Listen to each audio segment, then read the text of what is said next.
ప్రజా తీర్పు 2024 ఎన్నికల ప్రత్యేక చర్చ కార్యక్రమానికి స్వాగతం. నేను లహరి. చర్చను కొనసాగించే ముందు విన్నింగ్ లిస్ట్ ని మనం చూద్దాం. తాజాగా ఎవరైతే విన్నింగ్ లిస్ట్ లో ఉన్నారో అప్డేట్స్ ని మనం దూరదర్శన్ సప్తగిరి ఛానల్లో ఎక్స్క్లూజివ్ అప్డేట్స్ ని చూద్దాం.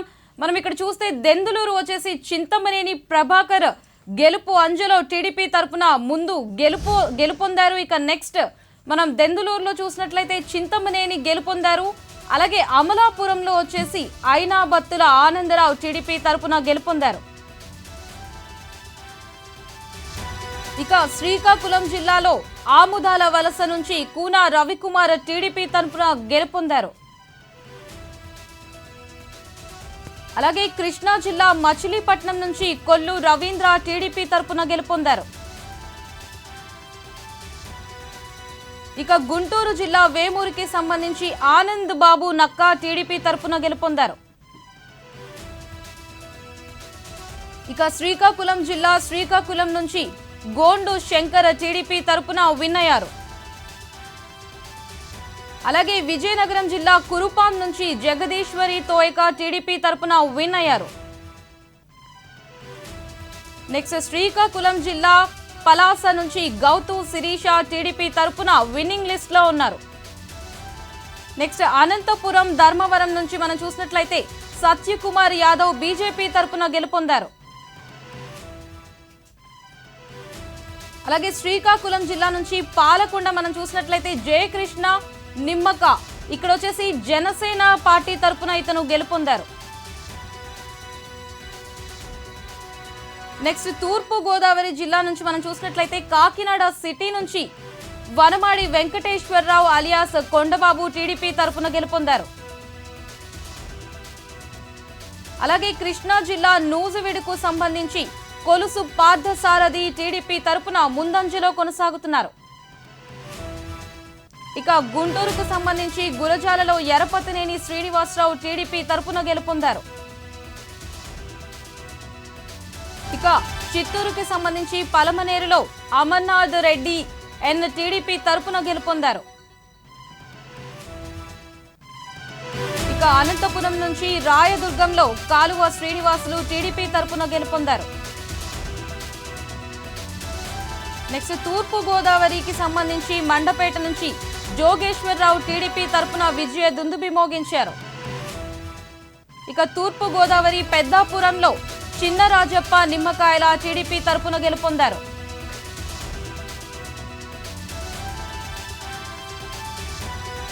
ఇక కృష్ణా జిల్లాకి సంబంధించి పెనమలూరులో బోడే ప్రసాద్ టీడీపీ తరపున ముందంజలో కొనసాగుతున్నారు.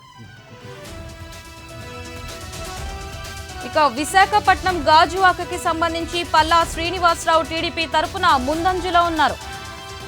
విశాఖపట్నం భీమిలి నుంచి గంటా శ్రీనివాసరావు కూడా టీడీపీ తరపున ముందంజలో కొనసాగుతున్నారు.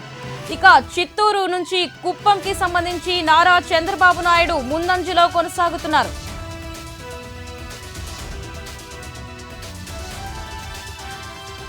ఇక ప్రకాశం నుంచి కొండేపి నుంచి డాక్టర్ డోలా శ్రీ బాల వీరాంజనేయ స్వామి టీడీపీ తరపున గెలుపొందారు.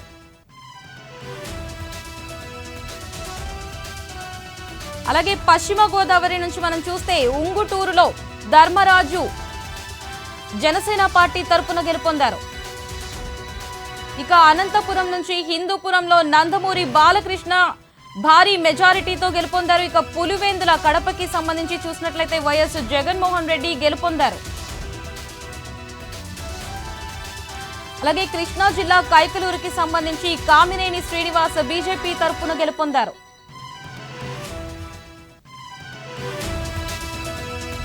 అలాగే విశాఖపట్నం పాయకరావుపేటకి సంబంధించి అనితా వంగలపూడి టీడీపీ తరపున గెలుపును పొందారు.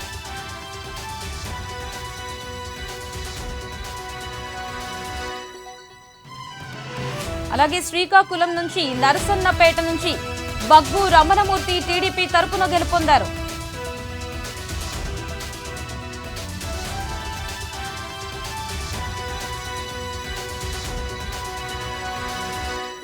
ఇక గుంటూరు జిల్లాకు సంబంధించి మంగళగిరిలో నారా చంద్రబాబు తనయుడు నారా లోకేష్ మురుగుడు లావణ్య మీద భారీ మెజారిటీతో విజయ దుందుబిని మోగించారు.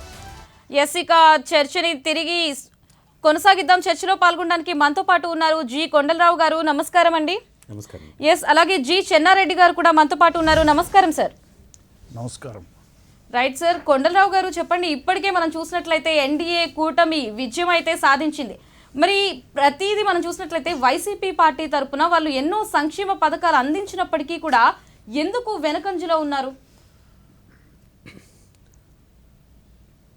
ఇంతకు ముందుగా కూడా మనం ఈ విషయాల్ని మధ్యాహ్నం చర్చలో ప్రస్తావించాం. ప్రజలు నాడి, ప్రజల తీర్పు ఎలా ఉంటుంది, ఎటువైపు ఉంటుంది అని నిర్ధారించడం అనేది అంత సులభమైన విషయం కాదు. ఇంతకుముందు కొన్ని రాష్ట్రాల్లో సంక్షేమ పథకాల ద్వారా మనం ప్రజల ఓట్లని గెలవచ్చు, ప్రజల నాడిని గెలవచ్చు అనే విధానం ఉండేది. అయితే సమాచార మాధ్యమాలు, సోషల్ మీడియా విస్తృతంగా చేస్తున్న ప్రచారం, వారు బట్వాడా చేస్తున్న అంశాలు ప్రజలపై చాలా ప్రభావమే చూపుతున్నాయి అని చెప్పక తప్పదు.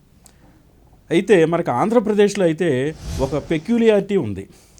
దేశం మొత్తం మీద పార్టీలన్నీ ఒకనాడు ఒక పార్టీకి సపోర్ట్ చేస్తే ఇక్కడ ప్రజా తీర్పు పూర్తిగా భిన్నంగా ఉన్న సందర్భం మనం చరిత్రలో చూసాం. అదేవిధంగా ఈ ఎన్నికల్లో కూడా ఈ ప్రత్యేకత 2024 ప్రజా తీర్పులో మనం చూస్తున్నాం. ఊహించని రీతిలో, సాధారణంగా అనూహ్యంగా ఈసారి ఈ సీట్లు పెరగడం అనేది ఆయా పార్టీలకి మనం చూసాం. ఇది ఒక చరిత్ర. ఎస్ సార్, మనం చూసినట్లయితే సంక్షేమానికి ఇక్కడ ప్రాధాన్యత ఇచ్చారు. అంటే అభివృద్ధి దిశగా ఎందుకు వెళ్ళలేదు? అభివృద్ధి జరిగిందంటారా అసలు ఇక్కడ? కొండలరావు గారు, చర్చ 2 విధాలుగా జరిగింది ఆంధ్రప్రదేశ్లో. అయితే ఒకటి అభివృద్ధి, 2 సంక్షేమం. సంక్షేమం వైపు మొగ్గు చూపాలా, అభివృద్ధి వైపు మొగ్గు చూపాలా, లేక అభివృద్ధితో కూడిన సంక్షేమం కావాలా, సంక్షేమం ఉండి అభివృద్ధి ఉండాలా? ఇది ఒక కీలకమైన ముఖ్యమైన అంశంగా ఆంధ్రప్రదేశ్ రాష్ట్రంలో విస్తృతంగా ఈ 2 అంశాల మీద చర్చ జరిగింది. అయితే ప్రజల ఓటింగ్ ఎటువైపు ఉంది అని చెప్పడానికి మాకు సంక్షేమంతో పాటుగా అభివృద్ధి కూడా కావాలి అని చెప్పినట్టుగా ఈ ఫలితాలు మనకి చెప్పకనే చెబుతున్నాయి. ఎస్, మరి చెన్నారెడ్డి గారు మీరు చెప్పండి, అసలు ఏపీలో అభివృద్ధి జరిగిందంటారా? వైఎస్ఆర్సిపి ప్రభుత్వం ఒక విధంగానూ చాలా వరకు సంక్షేమం మీదే దృష్టి పెట్టిన సందర్భం మనకు కనిపించింది. అయితే సంక్షేమం ద్వారా అభివృద్ధి జరుగుతుందన్న సూత్రాన్ని వైఎస్ఆర్సిపి నమ్మింది. అదే సందర్భంగానూ కూటమి నేతలు ఒక సంక్షేమం మాత్రమే రాష్ట్రానికి సరిపోదు, సంక్షేమంతో పాటు అభివృద్ధి జరిగినప్పుడే ఒక రాష్ట్రానికి అభివృద్ధి జరుగుతుందన్న ఉద్దేశంతో వాళ్ళు మేనిఫెస్టోలో కానీ అనేక సభల్లో కానీ వారు చెప్పడం జరిగింది. అదేవిధంగాను వాళ్ళ మేనిఫెస్టోలో చాలా ఆకర్షణీయమైన పథకాలు, ముఖ్యంగాను ఈ మహిళలకు ఉచిత బస్సు సౌకర్యం, అలాగే 3 సిలిండర్లు ఉచితంగా ఇస్తామని అనడం, ఇలాంటి ఆకర్షణీయమైన సూపర్ 6 అనే ఏదైతే వాళ్ళ మేనిఫెస్టోలో పెట్టారో అది కొంతవరకు అందింది. అయితే అభివృద్ధి లేదా సంక్షేమం ఇవి 2 ఖచ్చితంగాను పక్క నడవాల్సిన అవసరం ఉంది అని ఈ ఎలక్షన్ మ్యాండేట్ మనకు తెలియజేస్తుంది. అయితే సంక్షేమం మీదే, ఆ సూత్రం మీదే పూర్తిగా ఆధారపడి ఈ ప్రభుత్వం మళ్ళీ ఓట్లు వేయించుకోవచ్చు అన్న ఒక ప్రయత్నం అయితే ఏదైతే జరిగిందో దానివల్ల సరైన రిజల్ట్ రాలేదు అని మనకిప్పుడు అవగాహన వస్తుంది. ఇప్పుడే ముఖ్యమంత్రి గారు రాజీనామా ఇచ్చే ముందు అనుకుంటాను ప్రెస్ మీట్లో మాట్లాడుతూ మేము ఏ వర్గాల ప్రజలకి ఎంత సంక్షేమ నిధులు అందించామో అన్ని వర్గాల ప్రజల తాలూకాను వివరాలు అతను చెబుతూ, అయినప్పటికీ మాకు ఎందుకు ఆదరించలేదో అర్థం కాలేదని కూడా అతను ఒక మాట అన్నారు. అయితే ఇప్పుడు కొండలరావు గారు చెప్పినట్టు ఆంధ్ర రాష్ట్ర ప్రజల తీర్పు ఎప్పుడు కూడాను చాలా వినూత్నముగా భిన్నంగా ఉంటుంది. సందర్భంలో దేశమంతా ఒక పార్టీని సపోర్ట్ చేస్తే ఇక్కడ వేరే పార్టీకి సపోర్ట్ చేసిన సందర్భాలు ఉన్నాయి. ఏదైనా ఆంధ్ర రాష్ట్ర ప్రజలు ఏదైతే ఈ నిర్ణయం తీసుకున్నారో ఈ నిర్ణయాన్ని ఈ కొత్త ప్రభుత్వం వారు సంక్షేమం ద్వారా అందిస్తారా, అభివృద్ధి ద్వారా అందిస్తారా, లేదంటే సంక్షేమ అభివృద్ధి కలిపి అందిస్తారా అన్నది తీసుకోవాల్సిన బాధ్యత వాళ్ళ మీద ఉంది. వాళ్ళని ప్రజలను మెప్పించాల్సిన అవసరం మాత్రం కొత్త ప్రభుత్వం మీద ఉంది. ఎస్ సార్, కొండలరావు గారు మీరు చెప్పండి. ఇంతకుముందు మన 2019తో పోల్చుకుంటే 2024 ఎన్నికల్లో ఓన్లీ ఆంధ్రప్రదేశే కాకుండా యావత్తు దేశం మొత్తం, అలాగే కొన్ని దేశాలు, ఇతర దేశాలు కూడా మన ఏపీ పైన మొగ్గు చూపాయి. అసలు ఏపీలో ఎవరు గెలవబోతున్నారు అనేది పెద్ద చర్చనీయాంశంగా మారింది. మరి ఇక్కడ మనం చూస్తే భారీ మెజారిటీతో కూటమి ప్రభుత్వం అధికారంలోకి వచ్చింది. మరి అన్ని తక్కువ సీట్లతో వైసీపీ ఓడిపోవడానికి గల కారణాలేంటి? అసలు దేనికి వాళ్ళు ఇంపార్టెన్స్ ఏదైనా తగ్గిందా? వాళ్ళు చేసే ప్రచారం ఏదన్నా తక్కువైందా? ఈ ఎలక్షన్లలో మరీ ముఖ్యంగా ఆంధ్రప్రదేశ్కు సంబంధించి వారు ప్రవేశపెట్టిన సంక్షేమ కార్యక్రమాలని చాలా జోరుగా, చాలా వాడిగా వేడిగా ఎలక్షన్ల ముందు కూడా వైఎస్ఆర్సీపీ పార్టీ చాలా క్రమబద్ధంగానే, సిస్టమేటిక్గానే ప్రచారం నిర్వహించింది. జనబాహుళ్యంలోకి ఆయా ప్రచార కార్యక్రమాలని స్వయంగా జగన్మోహన్ రెడ్డి గారే తీసుకెళ్లిన సందర్భాలు మనం చూసాం. డజన్ల కొద్ది ప్రాంతాలకు వెళ్ళి ఆయా ప్రాంతాల్లో ఆయనే స్వయంగా ప్రజలకి ఈ సంక్షేమ కార్యక్రమాల గురించి వివరించిన విషయాన్ని మనం చూసాం. మరోపక్క ఎన్డీఏ కూటమికి సంబంధించి ఒకవైపు చంద్రబాబు నాయుడు అయితేనేమి, రెండో వైపు పవన్ కళ్యాణ్, ఇంకో పక్క పురంధేశ్వరి, వీరందరూ కూడా ముఖ్యంగా ఫోకస్ చేసిన అంశం అభివృద్ధి, అమరావతి. ఈ రెండు అంశాలని వీరు సమర్థంగా జనబాహుళ్యంలోకి తీసుకెళ్తూ, మేము సంక్షేమ పథకాలకి దూరం కాదు, మేము కూడా సంక్షేమ పథకాలని కొనసాగిస్తాం, కానీ సంక్షేమ పథకాలతో పాటు అభివృద్ధి కూడా ముందుకు వెళ్లాల్సిన అవసరం ఉంది.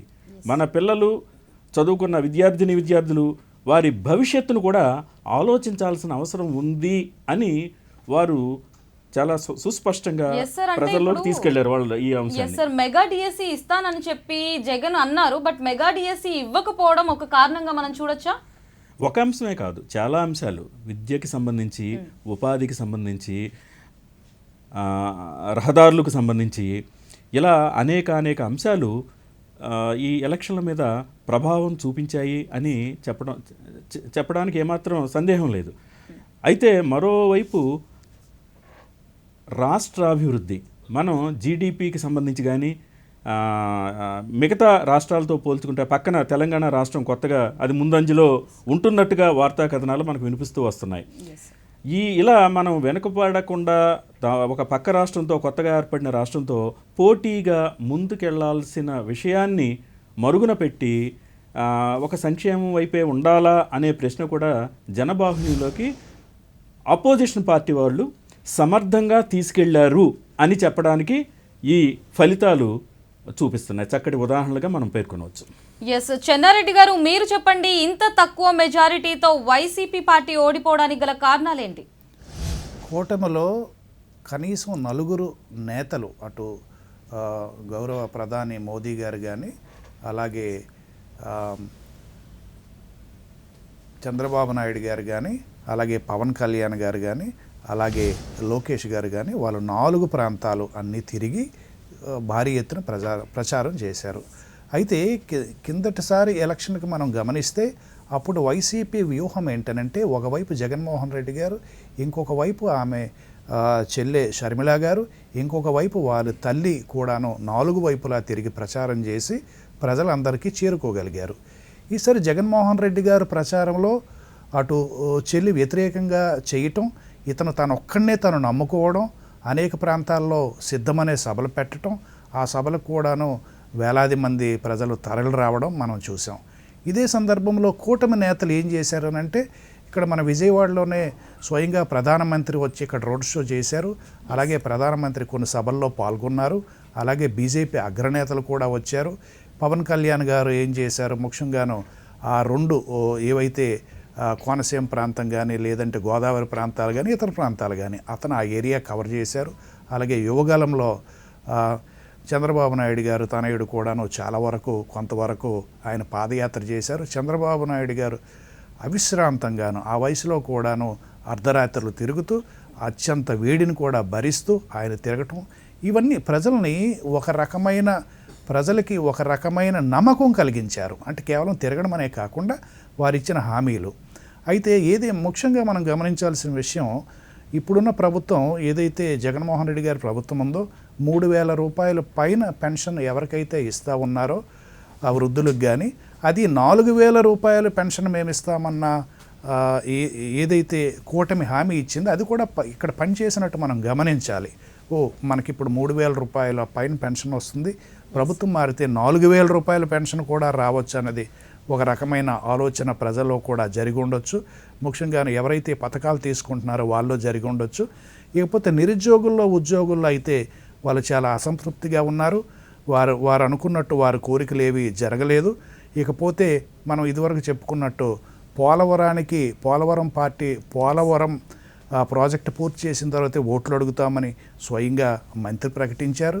ఆ తర్వాత ఏమో అక్కడ మనకి రైల్వే జోన్ అయితే రాలేదు. అలాగే అక్కడున్న ఈ స్టీల్ ప్లాంట్ ప్రాజెక్టు కూడాను ప్రైవేటైజేషన్ కావడం, అనేక అంశాలు కలిసి వచ్చి ఈరోజు అనూహ్యమైన విజయం కూటమి సాధించింది. అలాగే అనూహ్యమైన పరాజయం వైఎస్ఆర్సీపీకి చవి చూసినట్టు మనకి అర్థమవుతుంది. ఎస్ కొండలరావు గారు, మీరు చెప్పండి, ఇప్పుడు కూటమిగా ఉన్న 3 పార్టీలు కూడా ఇలాగే సయ్యద్తో ముందుకు కొనసాగాలి అంటే ఏ విధమైన పరస్పర అవగాహనతో ముందుకెళ్లాలంటారు? పరస్పర అవగాహన చాలా సరైన పద్ధతిలో ఉంది కాబట్టే వాళ్ళు కలిసి 3 పార్టీలు పోటీ చేయగలిగాయి. అంతకుముందే ఓట్ల 3 పంపిణీలో మనం గమనించాము. ఈ పార్టీకి ఎన్ని సీట్లు అడిగారు, ఈ పార్టీకి ఎన్ని సీట్లు అడిగారు అని అంతర్గతంగా మా జనసేనకు తక్కువ ఇచ్చారు. ఇలాంటి అంశాలు ముందుగా చర్చకు వచ్చాయి. ఆ సందర్భంలో వారు 3 కలిసి కూర్చుని భవిష్యత్ అంశాలని వారు ఆలోచించుకుని ఒక నిర్ణయానికి వచ్చి కలిసి వారు పోటీకి వెళ్ళారు. విజయం సాధించడానికి వారు 3 కలిసి పోటీ చేయటం, ఒక నిర్ణయానికి రావటం, ఖచ్చితమైన నిర్ణయానికి రావటమే ఒక ప్రధాన కారణం. అదే ఒక విజయానికి ముందు బాట వేసింది. ఈ విజయ బాట యొక్క బావుటాన్ని తీసుకొని వారు మున్ముందుకు వచ్చి తప్పనిసరిగా రాష్ట్ర అభివృద్ధికి సంబంధించిన అంశాలనే వారు ఎజెండాగా తీసుకొని తమ సొంత జెండాలను పక్కన పెట్టి ప్రజల ఎజెండాని తీసుకొని ముందుకు వెళ్ళడానికి అవకాశాలు ఉన్నట్టుగా మనం విశ్వసించవచ్చు. రైట్. చెన్నారెడ్డి గారు, మీరు చెప్పండి, మరి రాబోయే కాలంలో కూడా కూటమి ఇదే విధంగా సయ్యద్తో కొనసాగాలి అంటే ఎలాంటి వ్యూహాలతో ముందుకెళ్లాలంటే, రాబోయే కాలంలో ఎటువంటి డిస్టర్బెన్సెస్ రాకుండా ఇలాగే స్నేహభావంతో ముందుకు కొనసాగాలంటే ఎలాంటి ప్రయత్నాలు వాళ్ళు చేయాలి అంటే, ఇప్పటి వరకు గత ఎన్నికల్లో మనం చూసినట్లయితే కూటమిగా ఉన్నప్పటికీ కూడా విడిపోయారు. బట్ ఇప్పుడు మళ్ళీ చూస్తే మళ్ళీ కూటమిగా ఏర్పడి ఆధిక్యతని సాధించుకున్నారు. మరి ఎలా ఉండాలి వాళ్ళు ఫ్యూచర్లో? కూటమిలో ఉన్న 3 పార్టీల మధ్య సమన్వయం ఉండాలి, ఒకరి మీద ఒకరికి నమ్మకం ఉండాలి. అయితే ఇప్పుడే డాక్టర్ కొండలరావు గారు చెప్పినట్టు సీట్ల పంపిణీ సమయంలో కూడా కొన్ని పార్టీలు వాళ్ళు సాక్రిఫైస్ చేశారు. కూటమి కలిసి ఉంటుంది అనడానికి వాళ్ళు ఒక సూచన ఇచ్చారు.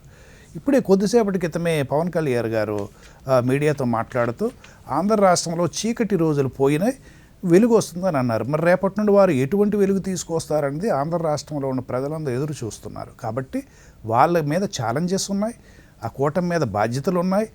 ఇప్పుడు రాజకీయ నాయకులు ఏదైనా ఒక వర్డ్ యూజ్ చేస్తే దాని ఇంపాక్ట్ అందరి మీద పడుతుంది.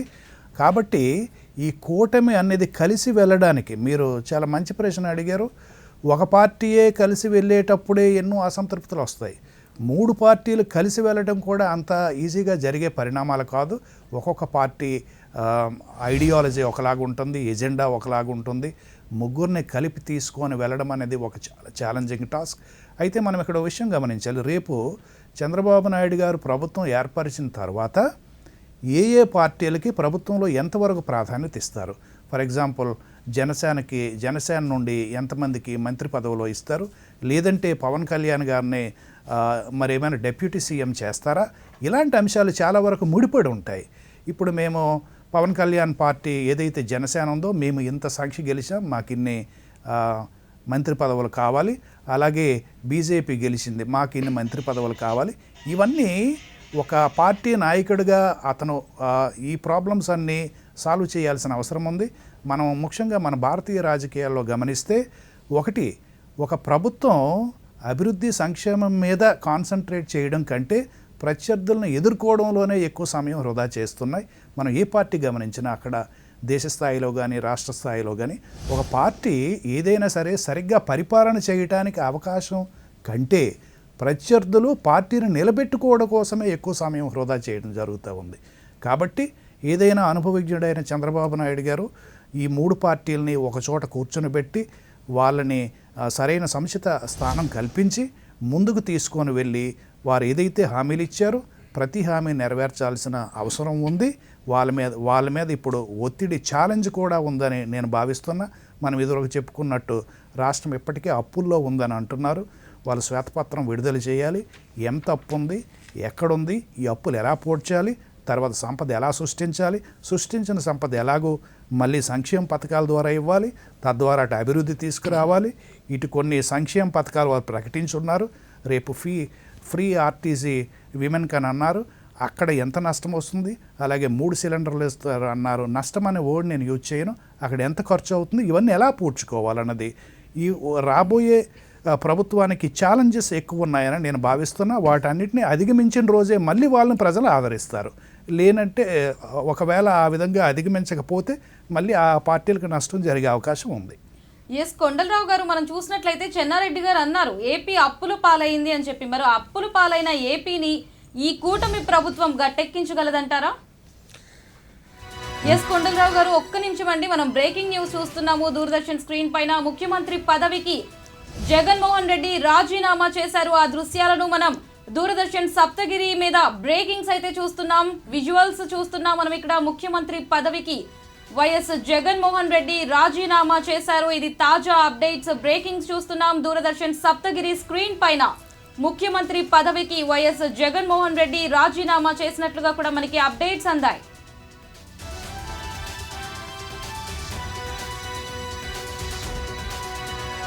అయితే ఇంకా తినబోతూ రుచి ఎలా అన్నట్టుగా ఇంకా ప్రభుత్వాన్ని రానియండి. ఇంకా కొత్త ప్రభుత్వం ఇంకా పూర్తిగా రిజల్ట్ అధికారికంగా ప్రకటించాల్సి ఉంది ఎన్నికల సంఘం, రాష్ట్ర ఎన్నికల సంఘం.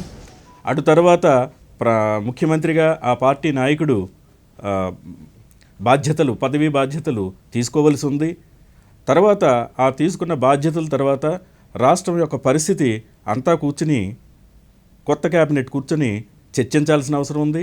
ఆ చర్చలో వచ్చిన అంశాలని పరిగణలోకి తీసుకుని ముఖ్యమైన అంశాలన్నీ చాలా ముఖ్యమైన అంశాలు, ఇంపార్టెంట్ అంశాలు ఏంటి బెరీజు వేసుకుని అవన్నీ కూడా వారు కూర్చుని చర్చించి విధి విధానాలు రూపొందించుకుని ఎలా ముందుకెళ్ళాలి, అప్పులు లోటు ఎంత ఉంది, లోటుపాట్లు ఎలా ఉన్నాయి చూసుకొని వారు ముందుకెళ్లాల్సిన అవసరం ఉంది. కాబట్టి మనం భవిష్యత్తులో వారి యంత్రాంగాన్ని, వారి మంత్రుల సమూహాన్ని, మంత్రాంగాన్ని అని కూడా మనం చెప్పొచ్చు, ఆ మంత్రాంగాన్ని వాళ్ళు ఎలా రూపొందించుకుంటున్నారు అనేది చూద్దాం.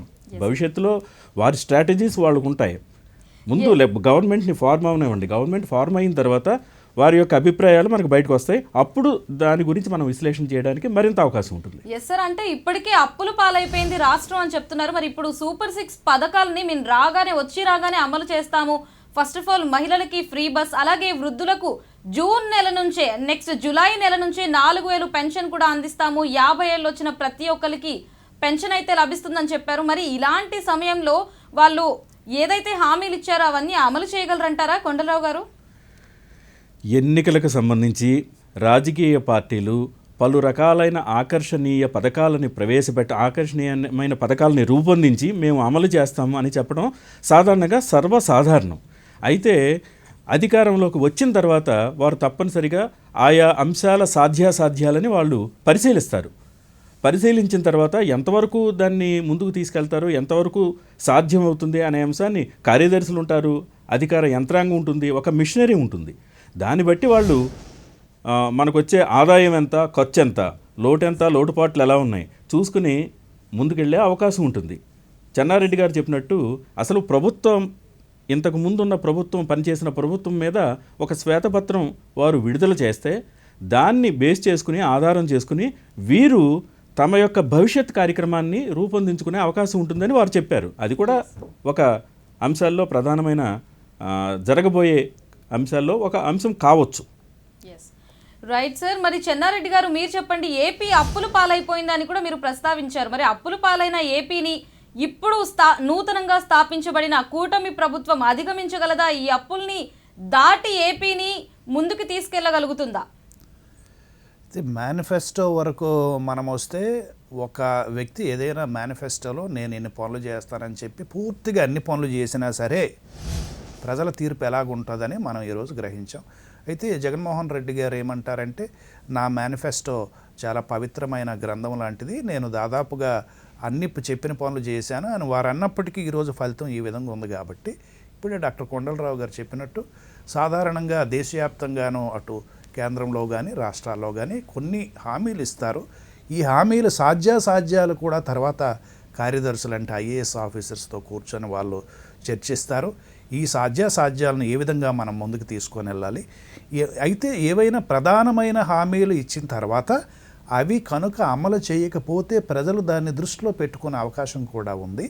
మనం మన ప్రక్కన తెలంగాణ రాష్ట్రం గమనిస్తే వారు ఏదైతే హామీ ఇచ్చారో సూపర్ 6లో ఈ మహిళలకు ఉచిత బస్సు సౌకర్యం ఆర్టీసీలో అన్నారు, వాళ్ళు వెంటనే అది అమలు చేశారు. అమలు చేసిన తర్వాత కూడా అక్కడక్కడ కొన్ని ప్రాబ్లమ్స్ వచ్చినాయి, దాన్ని కూడా వాళ్ళు సరిదిద్దారు. ఇలాంటి హామీలు మర్చిపోవడానికి వీల్లేదు. 3 గ్యాస్ సిలిండర్లు ఇస్తామంటే ఇచ్చి తీరాల్సిందే, ఇంక అందులో రాజీ పడితే ప్రజలు ఒప్పుకోరు. ఉచిత బస్సు అంటే ఉచిత బస్సు ఇవ్వాల్సిందే. అయితే ఇంకొన్ని హామీలు ఏవైతే ఉన్నాయో వాటి మీద సమీక్షించాల్సిన అవసరం ఉంది. ఇకపోతే ఏదైతే వాళ్ళు ఈ టీచర్స్ పోస్ట్కి సంబంధించిన నోటిఫికేషన్ అయితే ఇస్తామన్నారో ఈ డిఎస్సి నోటిఫికేషన్ కూడా ఇవ్వడంలో కూడా వాళ్ళు వెనుకం చేసే అవకాశం లేదు. ఇటువంటి ప్రధానమైన హామీలు వాళ్ళు నెరవేరుస్తూ మిగతా హామీలు ఏవైతే ఉన్నాయో వాటికి ఆర్థికపరమైన ఇబ్బందులు ఉన్నాయో మన రాష్ట్రం తలకు బడ్జెట్ ఎంత ఇదివరకు మాట్లాడేటప్పుడు మన ఆర్థికవేత్తలు కూడాను మన స్టూడియోలోనే చెప్పారు. మనం బైఫ్రికేషన్ తర్వాత మనం లోటు బడ్జెట్తో ఇక్కడికి వచ్చాం. ఈరోజు వరకు కూడా లోటు బడ్జెట్ పూర్తి కాలేదు.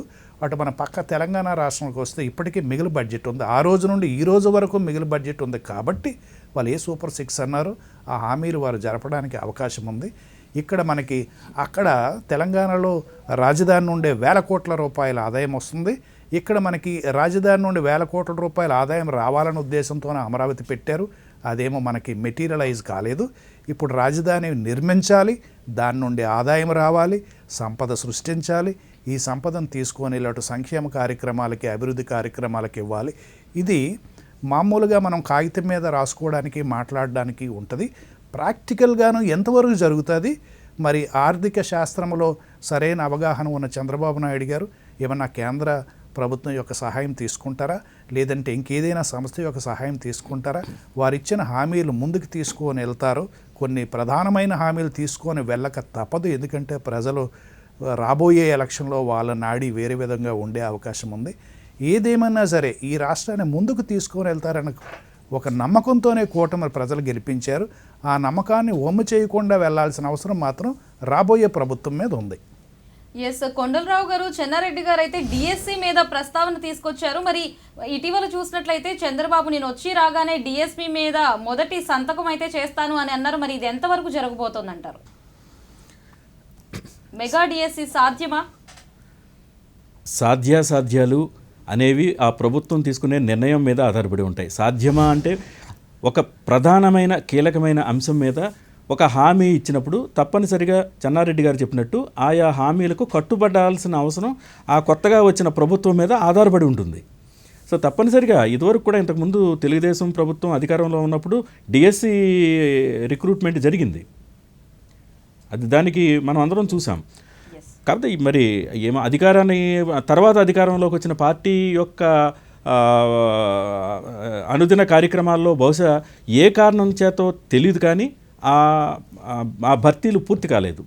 ఆ పూర్తి కాని పనులను మేము పూర్తి చేస్తాము డిఎస్సిని అని ఇప్పుడు ఎక్కువ సీట్లను గెలిచిన కూటమి ప్రకటించడం ఒక మంచి వాతావరణమే అని మనం చెప్పవచ్చు. చాలామంది నిరుద్యోగులకి ఉద్యోగం కల్పించే డిఎస్సిని ఎవరైనా సాధారణంగా ఆహ్వానం పలకాల్సిందే. ఎస్ సార్, కొండలరావు గారు, ఇప్పుడు మనం చూసినట్లయితే కూటమి ప్రభుత్వం అధికారంలోకి వచ్చింది. మరి ఇటు ఇన్ఫ్రాస్ట్రక్చర్ అలాగే పోర్ట్స్కి సంబంధించి అభివృద్ధి ఎలా ఉండబోతోంది? అభివృద్ధి, ఒక ప్రాంత అభివృద్ధి, ఆ ప్రాంతం యొక్క ఇన్ఫ్రాస్ట్రక్చర్ రంగం ఎంత మేరకు రహదారులు కానీ, అక్కడ భవంతులు కానీ, కార్యాలయాలు కానీ, కొత్తగా ఏర్పాటు కాబోయే పరిశ్రమలకు సంబంధించిన సదుపాయాలను కల్పించడం కానీ, ఇవన్నిటిపైనే ఒక సమగ్ర అభివృద్ధి, ఆ ప్రాంత అభివృద్ధి ఆధారపడి ఉంటుంది. అలాంటి అంశాలకి మీరు ఇంతకుముందు ప్రస్తావించినట్టుగా చంద్రబాబు నాయుడు గారికి ఆర్థిక రంగం పైన, సాంకేతిక పరిజ్ఞానం పైన, ఇన్ఫర్మేషన్ టెక్నాలజీ పైన, ఆంధ్ర విశ్వవిద్యాలయం విద్యార్థిగా కూడా ఆయనకి ఒక లీగల్ అనుభవజ్ఞుడిగా కూడా లీగల్ అంశాలపై ఇవన్నిటినీ సమ్మిళితం చేసిన ఒక వ్యక్తిగా మనం అందరం చూస్తుంటాము. హైదరాబాద్ హైటెక్ సిటీ దానికి ఒక మచ్చు తునక. సో అలాంటి అంతర్జాతీయ ప్రాముఖ్యత గల ప్రాంతాన్ని ప్రపంచాన్ని మొత్తాన్ని ఆకర్షించగల ఒక ప్రాంతంగా సైబరాబాద్గా డెవలప్ చేసిన ఒక మనిషి ఒక ఆంధ్రప్రదేశ్లో ఇలాంటి అంశాలని అధిగమించి ప్రజల హృదయాల్ని చూరగొనే ప్రయత్నం తప్పకుండా చేస్తాడని భావిందాం. ఎస్ చెన్నారెడ్డి గారు, మీరు చెప్పండి, ఇన్ఫ్రాస్ట్రక్చర్ అలాగే పోర్ట్స్కి సంబంధించి అభివృద్ధి ఏమైనా ఉండబోతోందా? వైసీపీ ప్రభుత్వం 4 మెగా పోర్ట్లు కడతామని ఓ ప్రయత్నం చేసింది. నిజానికి ఆ పోర్ట్ల కన్స్ట్రక్షన్ కూడా ప్రారంభమైంది. నేను ఇదివరకు చెప్పినట్టు శ్రీకాకుళం ప్రాంతానికి చెందిన వాడిని. అక్కడ మూలపేట, ఏదైతే టెక్కలి దగ్గర నౌపడా ప్రాంతానికి సంబంధించిన మూలపేట అని ఒక మెగా పోర్ట్ ఒకటి కట్టే ప్రయత్నం చేసింది. ఆ ప్రాథమిక పనులు కూడా జరుగుతూ ఉన్నాయి. ఇక్కడ మనం గమనించాల్సిన విషయం ఏంటంటే టిడ్కో హౌసెస్ అని మనం గమనించాము. కిందటి ప్రభుత్వం ఇదివరకు చంద్రబాబు నాయుడు గారి ప్రభుత్వం కట్టిన కొన్ని వేల టిడ్కో హౌసెస్ ఏవైతే ఉన్నాయో ఈ ప్రభుత్వం సరిగ్గా దాన్ని హ్యాండిల్ చేయలేదు, పేదలకు ఇవ్వలేదు అని ఒక అపవాదం ఉంది. ఇప్పుడు పోర్ట్లు ఏవైతే కడుతున్నారో, పోర్ట్లు కట్టడం ప్రారంభమైందో, వేల కోట్ల రూపాయలు ఖర్చు పెట్టి కట్టడం ప్రారంభమైందో, అది ఏ ప్రభుత్వమైనా ఒక అభివృద్ధి కార్యక్రమం ప్రారంభిస్తే మిగతా ప్రభుత్వం బాధ్యతాయుతంగా ముందుకు తీసుకొని వెళ్ళాల్సిన అవసరం ఉంది. అలాగే ఇదివరకు టీడీపీ ప్రభుత్వంలోని కొన్ని పథకాలు ఈ ప్రభుత్వం కొన్ని అశ్రద్ధ చేసిందన్న ఒక వార్త ఉంది. అలాగే ఈ ప్రభుత్వంలో ఏవైనా మంచి పథకాలు ఉంటే అవి ముందుకు తీసుకొని వెళ్ళాల్సిన అవసరం ఉంది. ఈ పోర్ట్లు, మెగా పోర్ట్లు, 4 మెగా పోర్ట్స్ కట్టిన తర్వాత ఆంధ్ర రాష్ట్ర చరిత్రే మారిపోతుంది అని వైసీపీ ప్రభుత్వం భావించింది. నిజానికి అది ఏదైనా మంచి ప్రయత్నం అయి ఉంటే ఖచ్చితంగానే ఈ ప్రభుత్వం ముందుకు తీసుకొని వెళ్ళాలి. ఈ పోర్ట్ కన్స్ట్రక్షన్ అనేది ఒక స్టేట్ గవర్నమెంటే కాకుండా సెంట్రల్ గవర్నమెంట్ ఆధ్వర్యంలో కూడా జరుగుతుంది. కాబట్టి ఏ ప్రభుత్వమైనా, గతంలో మనం చూసాం, గత 25 ఏళ్ల క్రితం ఏదైనా ఒక ప్రభుత్వం ఒక పని ప్రారంభించి మధ్యలో ఆపేసి ప్రభుత్వం మారితే అవి కొనసాగించేవి. కానీ ఎందుకో ప్రభుత్వాలు ఈ మధ్య అలాంటి చర్యలు కాకుండా ఒక రకమైన వేరే ఆలోచనతో వాళ్ళు ప్రారంభించిన పథకాలు మేమెందుకు తీసుకొని, టిడ్కో హౌసెస్ మీకు ఒకటి ఎగ్జాంపుల్గా చెప్తున్నా, కొన్ని వేల టిడ్కో హౌసెస్ అవి కన్స్ట్రక్షన్ కంప్లీట్ అయిపోయింది. కొద్ది శాతం కన్స్ట్రక్షన్ అయితే పేదలకు ఇవ్వచ్చు, అవి ఇవ్వకుండా ఆపేశారు వైసీపీ ప్రభుత్వం అని టీడీపీ ప్రభుత్వం చెప్తూ ఉంది. ఇలాంటివి ఒక అభివృద్ధి జరగాలి, ఒక అభివృద్ధి చేయాలనుకునేటప్పుడు ఇటువంటి ఐడియాలజీ ఏదైతే ఆగ్రహం మీద, ఒక పార్టీ మీద ఆగ్రహం మీద, లేదైనా ఒక నేత మీద ఆగ్రహం మీద ఉండకుండా సమన్వయంతో ప్రజలకు ఏది కావాలి, ఏదైతే అభివృద్ధి చెందుతుంది, ఆ పేర్లు ఏమున్నా సరే ముందుకు తీసుకొని వెళ్ళాల్సిన అవసరం అయితే. ఇన్ఫ్రాస్ట్రక్చర్ అయితే మీరు ఏదన్నారు, మన లోటు బడ్జెట్లో ఉండే ఒక రాష్ట్రానికి ఇన్ఫ్రాస్ట్రక్చర్ తయారు చేయటం అన్నది కూడాను అంత సులభమైన పని కాదు. ముఖ్యంగా రాష్ట్రానికి అనేక రకాలైన పరిశ్రమలు రావాలి, వాటిని ఆహ్వానించాలి. దేశ స్థాయి పరిశ్రమలు కానీ, అంతర్జాతీయ పరిశ్రమలు కానీ, వాళ్ళకి సరిపడ్డ ఇన్ఫ్రాస్ట్రక్చర్ ఏదైతే మన ముందు మౌలిక సదుపాయాలు ఏవైతే ఉన్నాయో మనం కల్పించాలి. వాళ్ళకి ల్యాండ్ ఇవ్వడం కానీ, పవర్ ఇవ్వడం కానీ, వాటర్ ఇవ్వడం కానీ, వాళ్ళకి పిలిచి ఇక్కడ అనేక రకాలైన పరిశ్రమలు ప్రారంభించి వాటి ద్వారా సంపద సృష్టించడమా, ఉద్యోగాలు సృష్టించడమా అన్నది ఒక సరైన ఎకనామికల్ థియరీ రెడీ చేసుకొని పకడ్బందీగా ముందుకెళ్తే ఆ ఇన్ఫ్రాస్ట్రక్చర్ అనేది డెవలప్ అవుతుంది. రాబోయే రోజుల్లో నిరుద్యోగ సమస్య తగ్గుతుంది. వాళ్ళు ఇప్పుడు ఏదైతే ప్రభుత్వం అనుకుంటుందో సంక్షేమంతో పాటు అభివృద్ధి అని అనుకుంటుందో అలాగ కూడా జరిగే అవకాశం అయితే ఉంది. ఎస్ కొండలరావు గారు, మీరు చెప్పండి, అంటే ఇంత సంక్షేమ పథకాలు అందించిన మేము 175కి 175 గెలుస్తాము అని చెప్పి వైసీపీ పార్టీ అయితే కొంతమేరకు ధీమా అయితే వ్యక్తం చేసింది. ఎస్ కొండలరావు గారు, ఒక నిమిషం మనం స్క్రీన్ పైన బ్రేకింగ్ చూస్తున్నాం. జనసేన కార్యాలయంలో టీడీపీ జాతీయ అధ్యక్షులు నారా చంద్రబాబు నాయుడు అలాగే జనసేన అధినేత పవన్ కళ్యాణ్ కూడా భేటీ అయినట్టుగా మనకు తెలుస్తోంది. దూరదర్శన్ స్క్రీన్ పైన ఎక్స్క్లూజివ్ గా మనం అయితే చూస్తున్నాం. జనసేన కార్యాలయంలో ఇటు టీడీపీ జాతీయ అధ్యక్షులు నారా చంద్రబాబు నాయుడు అలాగే జనసేన అధినేత పవన్ కళ్యాణ్లు కూడా భేటీ అయ్యి ఈ విజయ దుందుబిని సెలబ్రేట్ చేసుకుంటున్నట్టుగా కూడా మనకి తాజా అప్డేట్స్ వస్తున్నాయి. ఇంతకు ముందే మనం చూసాం వైఎస్ జగన్మోహన్ రెడ్డి మీడియాను ఉద్దేశించి ఆయన మాట్లాడిన విషయాల్ని నేను వై నాట్ 175 అని చాలా నికార్సుగా తప్పనిసరిగా మేము గెలుస్తాము అని చాలా నమ్మకంగా ముందుకెళ్ళిన మాట అని ఆయన చాలా సందర్భాల్లో చాలాసార్లు ఇందాక మాట్లాడుతూ కూడా పాత్రికేయులతో మాట్లాడుతూ కూడా ఆయన ఉటంకించిన సందర్భాన్ని మనం చూసాం. అదేవిధంగా మరోవైపు పవన్ కళ్యాణ్ కూడా తన సహచరులతో మాట్లాడుతూ కొద్దిసేపటి క్రితం 100% విజయాన్ని మనం సాధించాం. ఈ విజయంతో ఈ విజయ గర్వంతో మనం దాన్ని వేరే రకంగా తీసుకోకుండా ప్రజలకు ఆమోదయోగ్యంగా మనం ముందుకి సమర్థంగా వెళ్లాల్సిన అవసరం ఉందని ఆయన ప్రస్తావించిన విషయాన్ని మనం చూసాం. దాని తర్వాత తెలుగుదేశం అధినేత నారా చంద్రబాబు నాయుడు గారు పవన్ కళ్యాణ్ని కలిసేందుకు ఆయన పార్టీ కార్యాలయానికి వెళ్ళిన సందర్భాన్ని మనం చూసాం. బహుశా అక్కడ వారిద్దరూ కలిసి ఇరు పార్టీ బృందాలని ఉద్దేశించి మాట్లాడే అవకాశం ఉంది. అంటే ఇంతవరకు కూడా ఈ మూడు పార్టీల మధ్య ఒక సుస్పష్టమైన సయోధ్య కుదురుతూ వచ్చింది.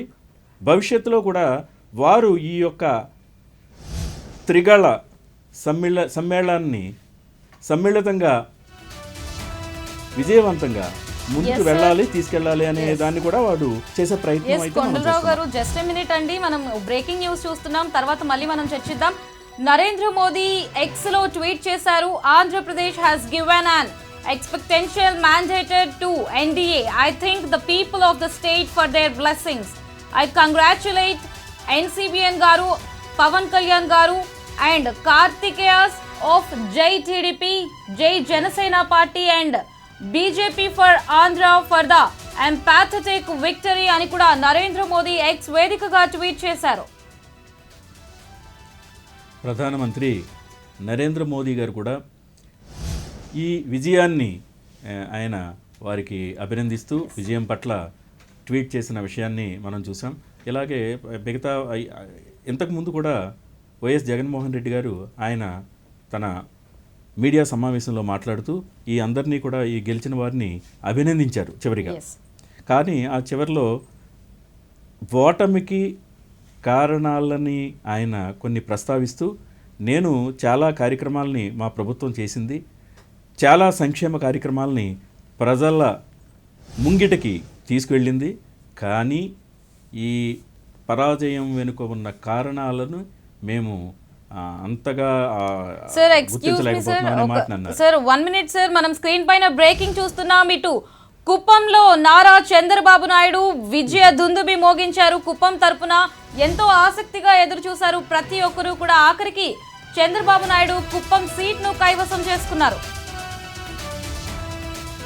సార్ కొండలరావు గారు, ఇక్కడ ఒక్క నిమిషం అండి.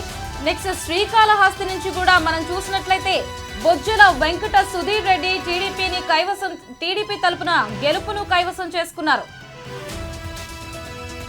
అలాగే చంద్రగిరి నుంచి వెంకట మణిప్రసాద్ పులివర్తి టీడీపీ తరపున గెలుపొందారు.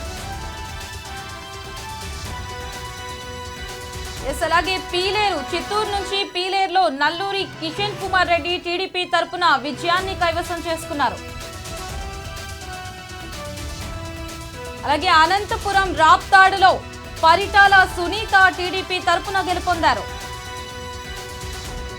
అలాగే కర్నూలు నుంచి టీజీ భరత్ టీడీపీ తరపున గెలుపొందారు. నెక్స్ట్ కర్నూలుకు సంబంధించి ఆళ్లగడ్డలో అఖిల ప్రియ భూమా తన టీడీపీ తరపున తన గెలుపును కైవసం చేసుకున్నారు. అలాగే గుంటూరు నుంచి మంగళగిరిలో మనం చూసినట్లయితే నారా లోకేష్ టీడీపీ తరపున విజయాన్ని తన సొంతం చేసుకున్నారు. అలాగే గుంటూరుకి సంబంధించి పెద్దకురుపాడు నియోజకవర్గం కనుక మనం చూసినట్లయితే భాష్యం ప్రవీణ్ టీడీపీ తరపున గెలుపొందారు. అలాగే కృష్ణా జిల్లా పెనమలూరుకి సంబంధించి బోడే ప్రసాద్ టీడీపీ తరపున గెలుపును కైవసం చేసుకున్నారు. ఇటు కృష్ణా జిల్లా గన్నవరానికి సంబంధించి యార్లగడ్డ వెంకట్రావు టీడీపీ తరపున గెలుపొందారు. అలాగే పశ్చిమ గోదావరి నుంచి ఉండి ఇక్కడ ప్రత్యేకంగా చూసుకున్నట్లయితే విశాఖపట్నం నుంచి విశాఖపట్నం తూర్పు రామకృష్ణబాబు వెలగపూడి టీడీపీ తరపున గెలుపొందారు. ఇక ప్రకాశం నుంచి కొండేపి డాక్టర్ డోలా శ్రీ బాల వీరాంజనేయ స్వామి టీడీపీ తరపున గెలుపొందారు. ఇక పశ్చిమ గోదావరి నుంచి మనం చూసినట్లయితే దెందులూరులో చింతమనేని ప్రభాకర్ టీడీపీ తరపున గెలుపొందారు. ఇక శ్రీకాకుళం నుంచి ఆముదాల వలసలో కూనా రవికుమార్ టీడీపీ తరపున గెలుపొందారు. ఇక మినిట్ టు మినిట్ అప్డేట్స్ మనం మార్నింగ్ 8 నుంచి ఇప్పటి వరకు కూడా ప్రతిదీ minute to minute updates Doordarshan Saptagiri ద్వారా మనం వీక్షిస్తూ వస్తున్నాము. ఇప్పుడు విన్నింగ్ లిస్ట్ అయితే మనం స్క్రీన్ మీద చూస్తున్నాం. కృష్ణా జిల్లా మచిలీపట్నం కి సంబంధించి కొల్లు రవీంద్ర టీడీపీ తరపున గెలుపొందారు. అలాగే గుంటూరు వేమూరు నుంచి ఆనంద్ బాబు నక్కా టీడీపీ తరపున గెలుపును కైవసం చేసుకున్నారు. శ్రీకాకుళం నుంచి గోండు శంకర్ టీడీపీ తరపున గెలుపొందారు.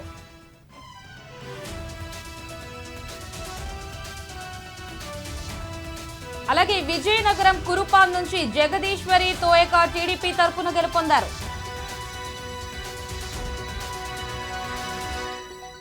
అలాగే శ్రీకాకుళం పలాస నుంచి గౌతు శిరీష టీడీపీ తరపున విజయ దిందుబిని మోగించారు. ఇక అనంతపురం నుంచి చూసినట్లయితే ధర్మవరంలో సత్యకుమార్ యాదవ్ బీజేపీ తరపున గెలుపొందారు. అలాగే శ్రీకాకుళం పాలకొండ నుంచి జయకృష్ణ నిమ్మక జనసేన తరపున గెలుపొందారు. నెక్స్ట్ తూర్పు గోదావరి నుంచి కాకినాడ సిటీ కనుక మనం చూసినట్లయితే వనమాడి వెంకటేశ్వరరావు అలియాస్ కొండబాబు టీడీపీ తరపున గెలుపొందారు. నెక్స్ట్ గుంటూరుకు సంబంధించి గురజాల గనక మనం చూసినట్లయితే ఎరపతినేని శ్రీనివాసరావు టీడీపీ తరపున గెలుపొందారు. అలాగే చిత్తూరు పలమనేరుకు సంబంధించి అమర్నాథ్ రెడ్డి టీడీపీ తరపున గెలుపొందారు. అనంతపురం రాయదుర్గం నుంచి కాలవ శ్రీనివాసులు టీడీపీ తరపున గెలుపొందారు. నెక్స్ట్ తూర్పు గోదావరి జిల్లా మండపేట నుంచి జోగేశ్వరరావు టీడీపీ తరపున గెలుపొందారు. తూర్పు గోదావరి పెద్దాపురం నుంచి చిన్నరాజప్ప నిమ్మకాయల టీడీపీ తరపున విజయ దిందుబిని మోగించారు. అలాగే శ్రీకాకుళం రాజాం నుంచి మనం చూసినట్లయితే కోండ్రు మురళీమోహన్ టీడీపీ తరపున గెలుపొందారు. నెక్స్ట్ అనంతపురం నుంచి మనం చూసినట్లయితే పుట్టపర్తిలో పల్లె సింధూరారెడ్డి టీడీపీ తరపున గెలుపొందారు. అలాగే కృష్ణా జిల్లా విజయవాడ సెంట్రల్ కి సంబంధించి పెద్ద చర్చనీయాంశంగా మారింది. ఇక్కడైతే గెలుపు ఎవరి సొంతమవుతుందా అనేసి ఇక్కడ ఎట్టకేలకు బోండా ఉమా మహేశ్వరరావు టీడీపీ తరపున గెలుపొందారు. ఇక శ్రీకాకుళం నుంచి నరసన్నపేట బొగ్గు రమణమూర్తి టీడీపీ తరపున గెలుపొందారు. ఇక minute to minute updates morning 8 నుంచి మనం ఇప్పటి వరకు చూస్తూనే ఉన్నాం. ఇక తాజాగా విన్నింగ్ లిస్ట్ చూస్తున్నాం. హిందూపురంలో అనంతపురం హిందూపురం కి సంబంధించి నందమూరి బాలకృష్ణ విజయ దిందుబిని మోగించారు. ఇక తూర్పు గోదావరి తునికి సంబంధించి దివ్య యనమల టీడీపీ తరపున గెలుపొందారు. అలాగే కడప పులివెందులకి సంబంధించి వైఎస్ జగన్మోహన్ రెడ్డి గెలుపొందారు. ఎట్టకేలకు తన సొంత నియోజకవర్గమైన పులివెందులలో వైఎస్ జగన్మోహన్ రెడ్డి తన సీటును కైవసం చేసుకున్నారు. అలాగే కృష్ణా జిల్లా కైకలూరుకి సంబంధించి కామినేని శ్రీనివాస్ బీజేపీ తరపున గెలుపొందారు. ఇక విజయనగరంకి సంబంధించి చెరుకుపల్లి నుంచి కళా వెంకట్రావు కిమిడి టీడీపీ తరపున గెలుపొందారు. ఇక విశాఖపట్నం పాయకరావుపేట నుంచి అనిత వంగలపూడి టీడీపీ తరపున గెలుపొందారు. అలాగే విశాఖపట్నం పశ్చిమ నుంచి పీజీవీఆర్ నాయుడు అలియాస్ గుణబాబు టీడీపీ తరపున విజయ దిందుబిని మోగించారు. నెక్స్ట్ సింగనమల నుంచి బండారు శ్రావణి శ్రీ టీడీపీ తరపున గెలుపొందారు. అలాగే గుంటూరు తాడికొండ నుంచి తెనాలి శ్రావణ్ కుమార్ టీడీపీ తరపున గెలుపొందారు. ఇక తాడికొండ నుంచి కూడా గెలుపొందారు టీడీపీ, అక్కడ కూడా ఆధిక్యం వహిస్తోంది. ఇక తాడిపత్రి అనంతపురం తాడిపత్రికి సంబంధించి అస్మిత్ రెడ్డి జేసీ టీడీపీ తరపున గెలుపొందారు. ఇక కడప బద్వేల్ కి సంబంధించి దాసరి సుధా వైసీపీ తరపున గెలుపొందారు. ఇక నెల్లూరు సర్వేపల్లికి సంబంధించి చంద్రమోహన్ రెడ్డి సోమిరెడ్డి టీడీపీ తరపున గెలుపొందారు. కడప జమ్మలమడుగుకి సంబంధించి ఆదినారాయణ రెడ్డి బీజేపీ తరపున గెలుపొందారు. ఇక కృష్ణా జిల్లా విజయవాడ పశ్చిమంకి సంబంధించి యలమంచిలి సత్యనారాయణ చౌదరి ఎలియాస్ సుజనా చౌదరి బీజేపీ తరపున గెలుపొందారు. ఇక కృష్ణా జిల్లా మైలవరంకి సంబంధించి వసంత వెంకట కృష్ణ ప్రసాద్ టీడీపీ తరపున గెలుపొందారు. ఇక కడపకి సంబంధించి మాధవి రెడ్డప్ప టీడీపీ తరపున గెలుపొందారు. ఇక గుంటూరు నుంచి బాపట్ల జిల్లాకి సంబంధించి వేగేసిన నరేంద్ర వర్మరాజు టీడీపీ తరపున గెలుపొందారు. ఇక గుంటూరు తెనాలికి సంబంధించి నాదెండ్ల మనోహర్ జనసేన పార్టీ తరపున గెలుపొందారు.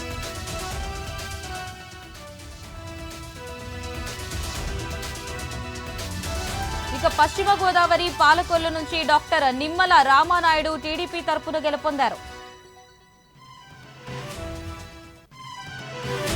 ఇక కర్నూలు డోన్ నుంచి కోట్ల జయసూర్య ప్రకాష్ రెడ్డి టీడీపీ తరపున గెలుపొందారు.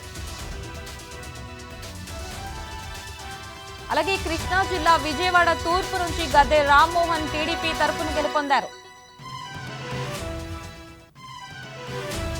ఇక పశ్చిమ గోదావరి ఆచంట నుంచి సత్యనారాయణ పితాని టీడీపీ తరపున గెలుపొందారు.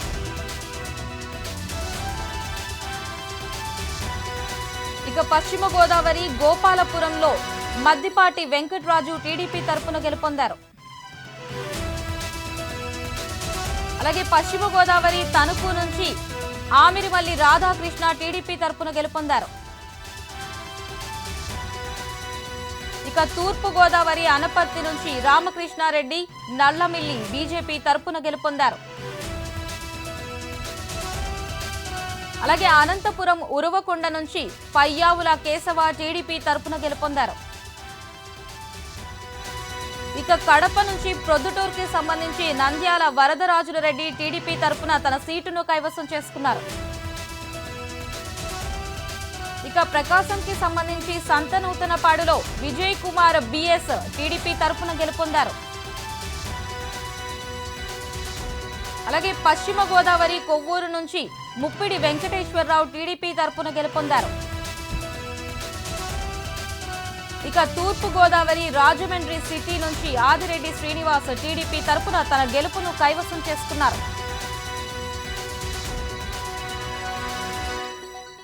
ఇక పశ్చిమ గోదావరి జిల్లా నర్సాపురంకి సంబంధించి బొమ్మిడి నారాయణ నాయక్ జనసేన తరపున గెలుపును కైవసం చేసుకున్నారు. తూర్పు గోదావరి రాజమండ్రి రూరల్ నుంచి గోరంట్ల బుచ్చయ్య చౌదరి టీడీపీ తరపున గెలుపొందారు. ఇక డిస్కషన్ ని కంటిన్యూ చేద్దాం. డిస్కషన్ లో పాల్గొనడానికి మనతో పాటు ఉన్నారు నారాయణ గారు. నమస్తే సార్. నమస్తే. సార్, నారాయణ గారు చెప్పండి, ఇప్పుడు కూటమి అధికారంలోకి వచ్చింది, ఇటు ఇన్ఫ్రాస్ట్రక్చర్ అలాగే పోర్ట్స్ పై అభివృద్ధి ఎలా ఉండబోతోంది, అలాగే ముఖ్యంగా మనం చూసినట్లయితే ఇటు జనసేన పార్టీ 2019 ఎన్నికల్లో కేవలం ఒక్క సీట్ని మాత్రమే కైవసం చేసుకుంది. మరి ఇప్పుడు తాజాగా 2024 మనం చూసినట్లయితే వైసీపీ పార్టీ మీద పోటీ చేసిన ప్రతి ఒక్క స్థానాల్లో కూడా గెలుపొందింది. మరి పవన్ కళ్యాణ్ ఇంత స్థాయిలో గెలుపొందడానికి ఎలాంటి వ్యూహాలు రచిస్తూ ముందుకెళ్లారు ఈ ఎన్నికల్లో? ఐకమత్యంగా ఉండటం అనే వ్యూహం ఒక్కటే బాగా విజయవంతమైంది అనేది మనం చెప్పాలి.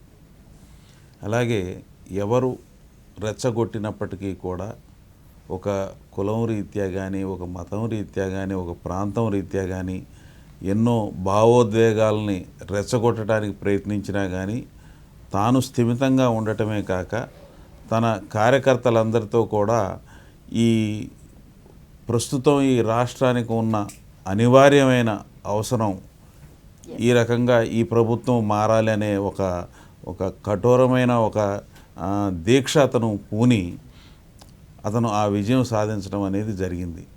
దీంట్లో ఈ వ్యూహాలు ఇవన్నీ కంటే ఐకమత్యంగా ఉండటం, అలాగే తను ఎంతవరకు చేయాలో అంతవరకు పరిపూర్ణంగా చేయటం, నిజాయితీగా ఉండటం, చిత్తశుద్ధితో ప్రయత్నించటం, ఇటువంటి మంచి విషయాలే ఉపయోగపడినాయి అని చెప్పి నేను భావిస్తున్నాను. Right sir. చెన్నారెడ్డి గారు, మీరు చెప్పండి. ఇటీవల మనం చూసినట్లయితే జనసేన సింబల్ కి గ్లాస్ గుర్తుకి సంబంధించి ఇటీవల పెద్ద చర్చనీయాంశంగా మారింది. అలాగే అది ఒక పబ్లిక్ సింబల్ గా కూడా మార్చేశారు గ్లాస్ ని.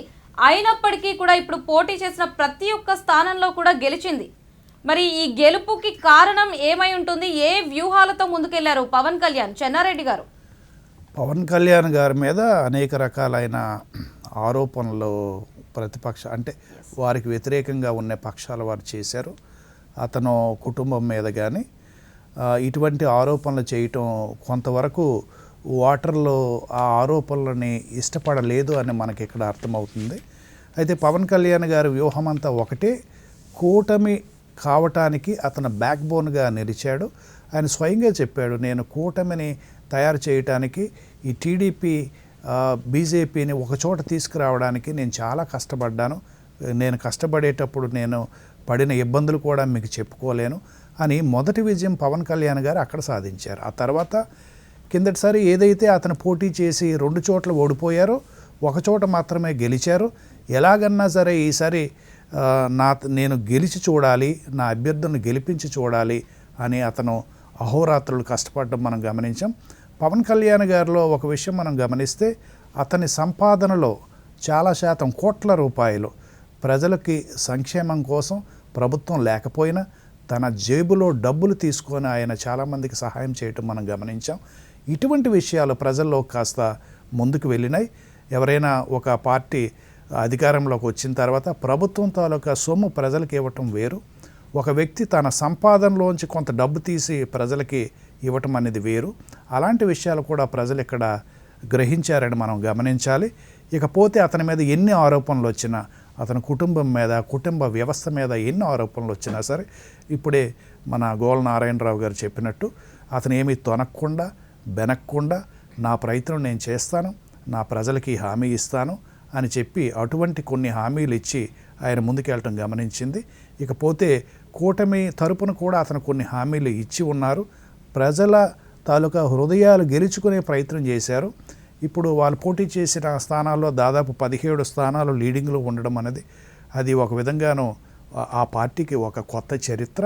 ఆ పార్టీ నిలదొక్కుకోవడానికి రాబోయే రోజుల్లో ఏదైతే వాళ్ళు హామీలు ఇచ్చారో అవి చేయటానికి ఖచ్చితంగాను పవన్ కళ్యాణ్ గారికి ఒక ప్లాట్ఫామ్ అయితే దొరికింది. ఆ ప్లాట్ఫామ్ మీద నుండి అతను ఇచ్చిన హామీలు కానీ ప్రజలు కానీ మంచి చేసే అవకాశం అయితే స్పష్టంగా కనిపిస్తుంది. ఇది అటు మోదీ గారు కానీ ఇటు చంద్రబాబు నాయుడు గారు కానీ అతని మధ్యలో ఉండి సమన్వయంతో కేంద్రం నుండి ఇక్కడ మనకి నిధులు తెప్పించి చంద్రబాబు నాయుడు గారికి ఉన్న ఆలోచనలన్నీ ముందుకు తీసుకొని వెళ్తే ఈ రాష్ట్రంలో సంక్షేమంతో పాటు అభివృద్ధి కూడాను జరిగే అవకాశం అయితే మనకు కనిపిస్తుందమ్మా. ఎస్ నారాయణ గారు, మీరు చెప్పండి, రాజధాని అంశం ఈ ఎన్నికలపై ఎలాంటి ప్రభావం చూపించిందంటారు? రాజధాని రాష్ట్రం మధ్యలో ఉండటం అనేది చాలా ఔచిత్యవంతమైనదని, అలాగే ఈ రాజధాని రాష్ట్రం మధ్యలోనే ఉన్న దాంట్లో కొంత కాదు గణనీయమైన బిల్డింగులు కట్టడంలో అయితే ఏంటి, ఇన్ఫ్రాస్ట్రక్చర్ పెంచడంలో అయితే ఏంటి, గణనీయమైన ఖర్చు పెట్టి దాని ఫలితం సాధించడం, ఇదంతా కూడా ప్రజలు గమనించడం అయితే ఏంటి. అలాగే ఈ రాజధాని అంశం మీద అటు కర్నూలు వాసులు కానీ, ఇటు విశాఖపట్నం వాసులు కానీ అమరావతి వాళ్ళ మీద సానుకూలత చూపించడం వలన అయితే ఏమిటి, ఇదంతా కూడా ఒక సానుకూల దృక్పథం, ఒక పాజిటివ్ యాటిట్యూడ్తో ఈ అన్ని ప్రాంతాల ఆంధ్రప్రదేశ్ ప్రజలు ఉండటం మూలంగా ఈ రాజధాని అమరావతి అనేదే ఈ రోజున నిశ్చయమైంది.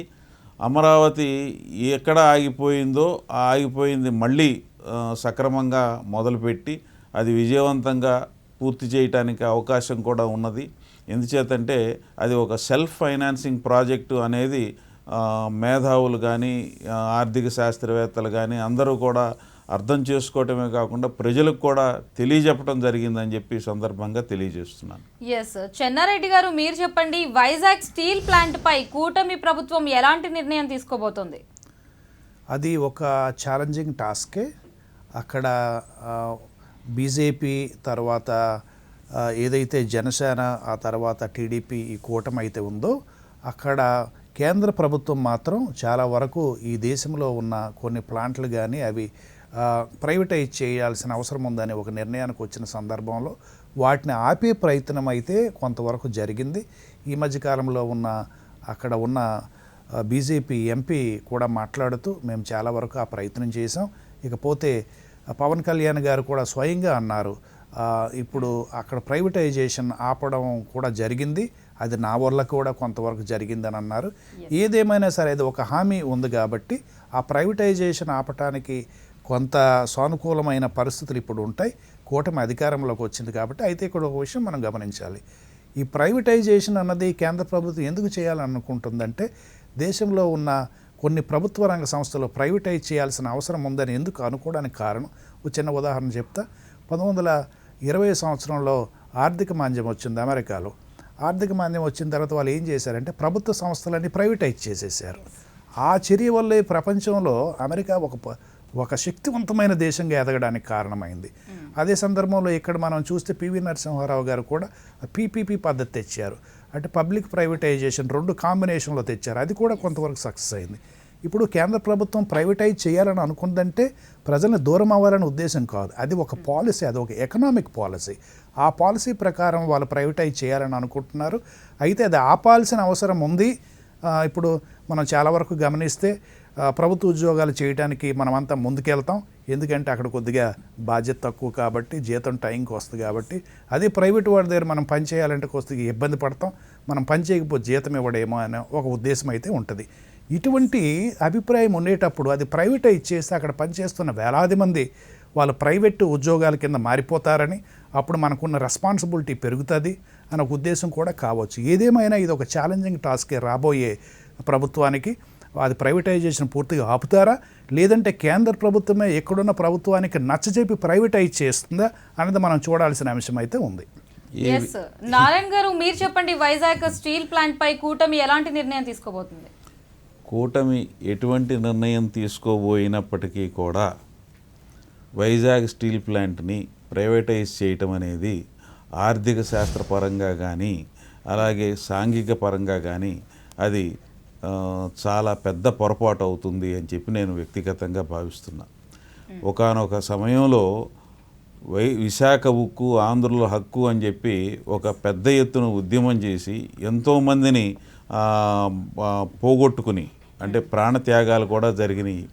అటువంటి సందర్భంలో జరిగిన దాన్ని మనం సాధించుకున్న దాన్ని, అది దాంట్లో కేవలం ఒక ఎమోషనల్ అటాచ్మెంటే కాకుండా ఆర్థిక పరంగా చూసినప్పటికీ కూడా మొట్టమొదటి నుంచి చెన్నారెడ్డి గారు చెప్పిన దాంతో నేను విభేదించేది ఏంటంటే, ఎప్పుడైనా కానీ రిజర్వ్ బ్యాంకులో కొంత బంగారం ఉంటుంది. ఎందుకు ఉంటుందనంటే ఆ రిజర్వ్ బ్యాంకు డబ్బు ప్రింట్ చేసి మార్కెట్లోకి, ఫైనాన్షియల్ మార్కెట్లోకి విడుదల చేసినప్పుడు ఆ డబ్బు ఇష్టం వచ్చినట్టుగా ప్రింట్ చేయకుండా కొంత తను సెక్యూరిటీగా గిల్టెడ్జ్డ్ సెక్యూరిటీస్ కానీ గోల్డ్ కానీ తన దగ్గర రిజర్వ్స్ పెట్టుకుని దానికి తగినంత మాత్రమే కరెన్సీ ముద్రిస్తుంది, అలాగే దానికి తగినంత మాత్రమే ఈ మనీని సర్క్యులేట్ చేస్తుంది. ఎప్పుడూ కూడా ఈ ప్రపంచ దేశాల్లో ఉన్న ఇతర సందర్భాల్లో కూడా ఈ డిప్రెషన్ అప్పుడు కానీ ఇంకొక రిసెషన్ అప్పుడు కానీ ఎటువంటి సందర్భాల్లో అయినప్పటికీ కూడా ప్రభుత్వం దగ్గర ఉన్న ఆ ఆస్తులు, ప్రభుత్వం దగ్గర ఉన్న ఆ కంపెనీలు అటువంటివి ఈ డిప్రెషన్కి ఇటువంటి వాటికి షాక్ అబ్జార్బర్స్ లాగా పనిచేసి ప్రజల యొక్క ఈ ఎకానమీని వెనక్కి వెళ్లకుండా ముందుకే తీసుకెళ్ళిన సందర్భాలే ఈ ఆర్థిక శాస్త్రవేత్తలు చూశారు. మనం కూడా ఆ రకంగానే చూశాము.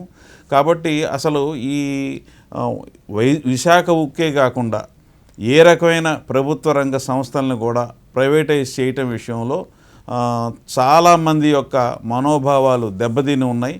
ఇక నుంచి అయినప్పటికీ కూడా ఈ కూటమి సందర్భంగా ఈ కూటమిలో ఒక అంటే ఒక మాట చెప్పి ఆ మాటకి కట్టడి చేయగలిగిన అవకాశం ఉన్న ఈ రెండు పార్టీలు అంటే తెలుగుదేశం పార్టీ కానీ జనసేన పార్టీ కానీ బీజేపీని ఆ విషయంలో కట్టడి చేయాల్సిన అవసరం ఉందని చెప్పి నేను భావిస్తున్నాను. ఎస్, చెన్నారెడ్డి గారు మీరు చెప్పండి. ఇటీవల మనం చూసినట్లయితే రైతులు రాజధాని కోసం తమ భూముల్ని త్యాగం చేశారు. మరి అమరావతి రైతులకు కూటమి ప్రభుత్వం ఎలాంటి న్యాయం చేయబోతోంది? అమరావతి రైతులు పూర్తి హోప్తో అయితే ఉన్నారు. అమరావతి రైతులు వాళ్ళ అనేక రకాలైన ప్రదర్శనలు చేశారు, ఒక విధంగా అనేక రకాలైన త్యాగాలు చేశారు, వాళ్ళు పాదయాత్రలు చేశారు, అటు ఢిల్లీ వరకు కూడా వెళ్ళారు, సుప్రీంకోర్టు వరకు వెళ్ళారు. అయితే అమరావతి రైతులు ఏవైతే ఎక్స్పెక్ట్ చేశారో, ఎప్పుడైతే అమరావతిని రాజధాని చేస్తానో అని అప్పటి ప్రభుత్వం అనుకుందో, అమరావతి రైతులకి అనేక రకాలైన కళలు ఉండేవి. కళలు అంటే ప్రత్యేకంగా ఏం కాదు, వారికి ప్రభుత్వం తీసుకోగా ఇచ్చిన భూమి తాలూకా విలువ చాలా పెరుగుతుందని వాళ్ళు అంచనా వేశారు. అయితే అది ఎప్పుడైతే జరగలేదో మనం కొంత నష్టపోయాం. అమరావతి రాజధాని అన్నారు కాబట్టి మనం భూములు ఇచ్చాం. ఆ తర్వాత ఏమో రాజధాని ప్రభుత్వం మారింది, రాజధాని మీద ఎటువంటి స్పష్టత లేదు. కాబట్టి కొత్త ప్రభుత్వం వస్తే మేము అనుకున్నట్టు, గత ప్రభుత్వం అనుకున్నట్టు ఇక్కడే రాజధాని స్థాపించిన తర్వాత మాకు కేవలం ఆర్థికంగానే కాకుండా ఆత్మగౌరవం కూడా పెరుగుతుందనే ఉద్దేశంతో అక్కడ రైతులు చాలా ఆశతో ఎదురు చూస్తున్నారు. అయితే నా ఉద్దేశంలో రాబోయే ప్రభుత్వం ఏదైతే ఉందో వారి మొదటి ప్రాధాన్యత అమరావతి రాజధాని కావచ్చు.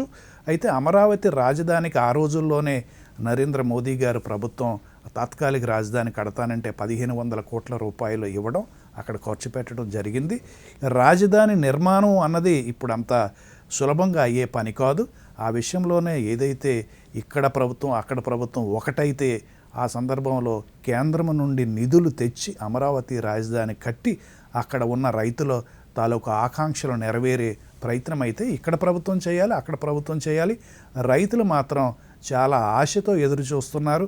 వారు భూములు ఇవ్వడమే కాకుండా కొంత ఆత్మగౌరవం కోల్పోయామేమో అన్న బాధ వాళ్ళకైతే మొన్నటి వరకు ఉంది. వాళ్ళ ఆత్మగౌరవాన్ని నిలబెట్టాల్సిన అవసరం ఈ రాబోయే ప్రభుత్వం మీద ఖచ్చితంగా ఉంటుంది. ఎస్ నారాయణ గారు మీరు చెప్పండి. ఇటీవల అమరావతి రైతులు ఎవరైతే ఉన్నారో వారు భూములన్నీ కూడా రాజధాని కోసం అయితే త్యాగం చేశారు. మరి ఇప్పుడు ఎవరైతే వైసీపీ పార్టీ, ఇంతకు ముందున్న వైసీపీ ప్రభుత్వం ఆ స్థలాల్ని ఇళ్ల పట్టాలుగా ప్రజలకు కూడా పంచిపెట్టారు. దీనిపై పెద్ద చర్చ జరిగింది, కోర్టులో కూడా కేసులు అయితే నడిచాయి. మరి ఎట్టకేలకు అది అలాగా ఆగిపోయింది. సో ఇవ్వద్దు అని కూడా కోర్టు అయితే ఒక మేరకు ఉత్తర్వులను అయితే జారీ చేసింది. మరి అమరావతి రైతులకు ఈ ప్రభుత్వం ఎలాంటి న్యాయం చేయబోతోంది? అంటే ఆ భూములను వారికి ఇవ్వకుండా, అంటే ఎవరైతే ప్రజలకు ఇళ్ల పట్టాలను అయితే ఇస్తాము అని చెప్పారో ఆ ప్రభుత్వం ఇచ్చిన పట్టాలని వీళ్ళు ఎలా వేరే ప్లేస్కి ఏమన్నా మళ్లించబోతున్నారా, లేదంటే అక్కడే ఇళ్ల పట్టాలను ఇవ్వబోతున్నారా? అమరావతి రైతుల పరిస్థితి ఏంటి? పెద్ద క్వశ్చన్ మార్క్గా మారింది ఇక్కడ. ఈ ప్రభుత్వం వచ్చాక అమరావతి రైతులే కాకుండా ఆంధ్రప్రదేశ్ ప్రజలు కూడా నిశ్చింతగా ఆ విషయం గురించి ఉండొచ్చు అని చెప్పి నేను చెప్తున్నాను. ఈ అమరావతి అనేది ఒక సెల్ఫ్ ఫైనాన్సింగ్ ప్రాజెక్ట్ అని చెప్పి మళ్ళీ ఇంకొకసారి నేను మీ దృష్టికి తీసుకొస్తున్నా. ఉదాహరణ కూడా చెప్తాను. మీ దగ్గర ఒక 1000 గజాల స్థలం ఉంది. మీ దగ్గర ఆ 1000 గజాల స్థలంలో భవనాలు కట్టడానికి డబ్బు లేదు. అప్పుడు మీరేం చేస్తారు? ఎవరో ఒక బిల్డర్కి డెవలప్మెంట్కి ఇస్తారు. ఇచ్చినప్పుడు ఆ బిల్డరు దాంట్లో నిర్మాణం చేసి తను కొంత వాటా ఉంచుకొని మీకు కొంత వాటా ఇస్తాడు. అంటే మీకు ఉన్న స్థలం అది ఒక సెల్ఫ్ ఫైనాన్స్ ప్రాజెక్ట్ లాంటిది.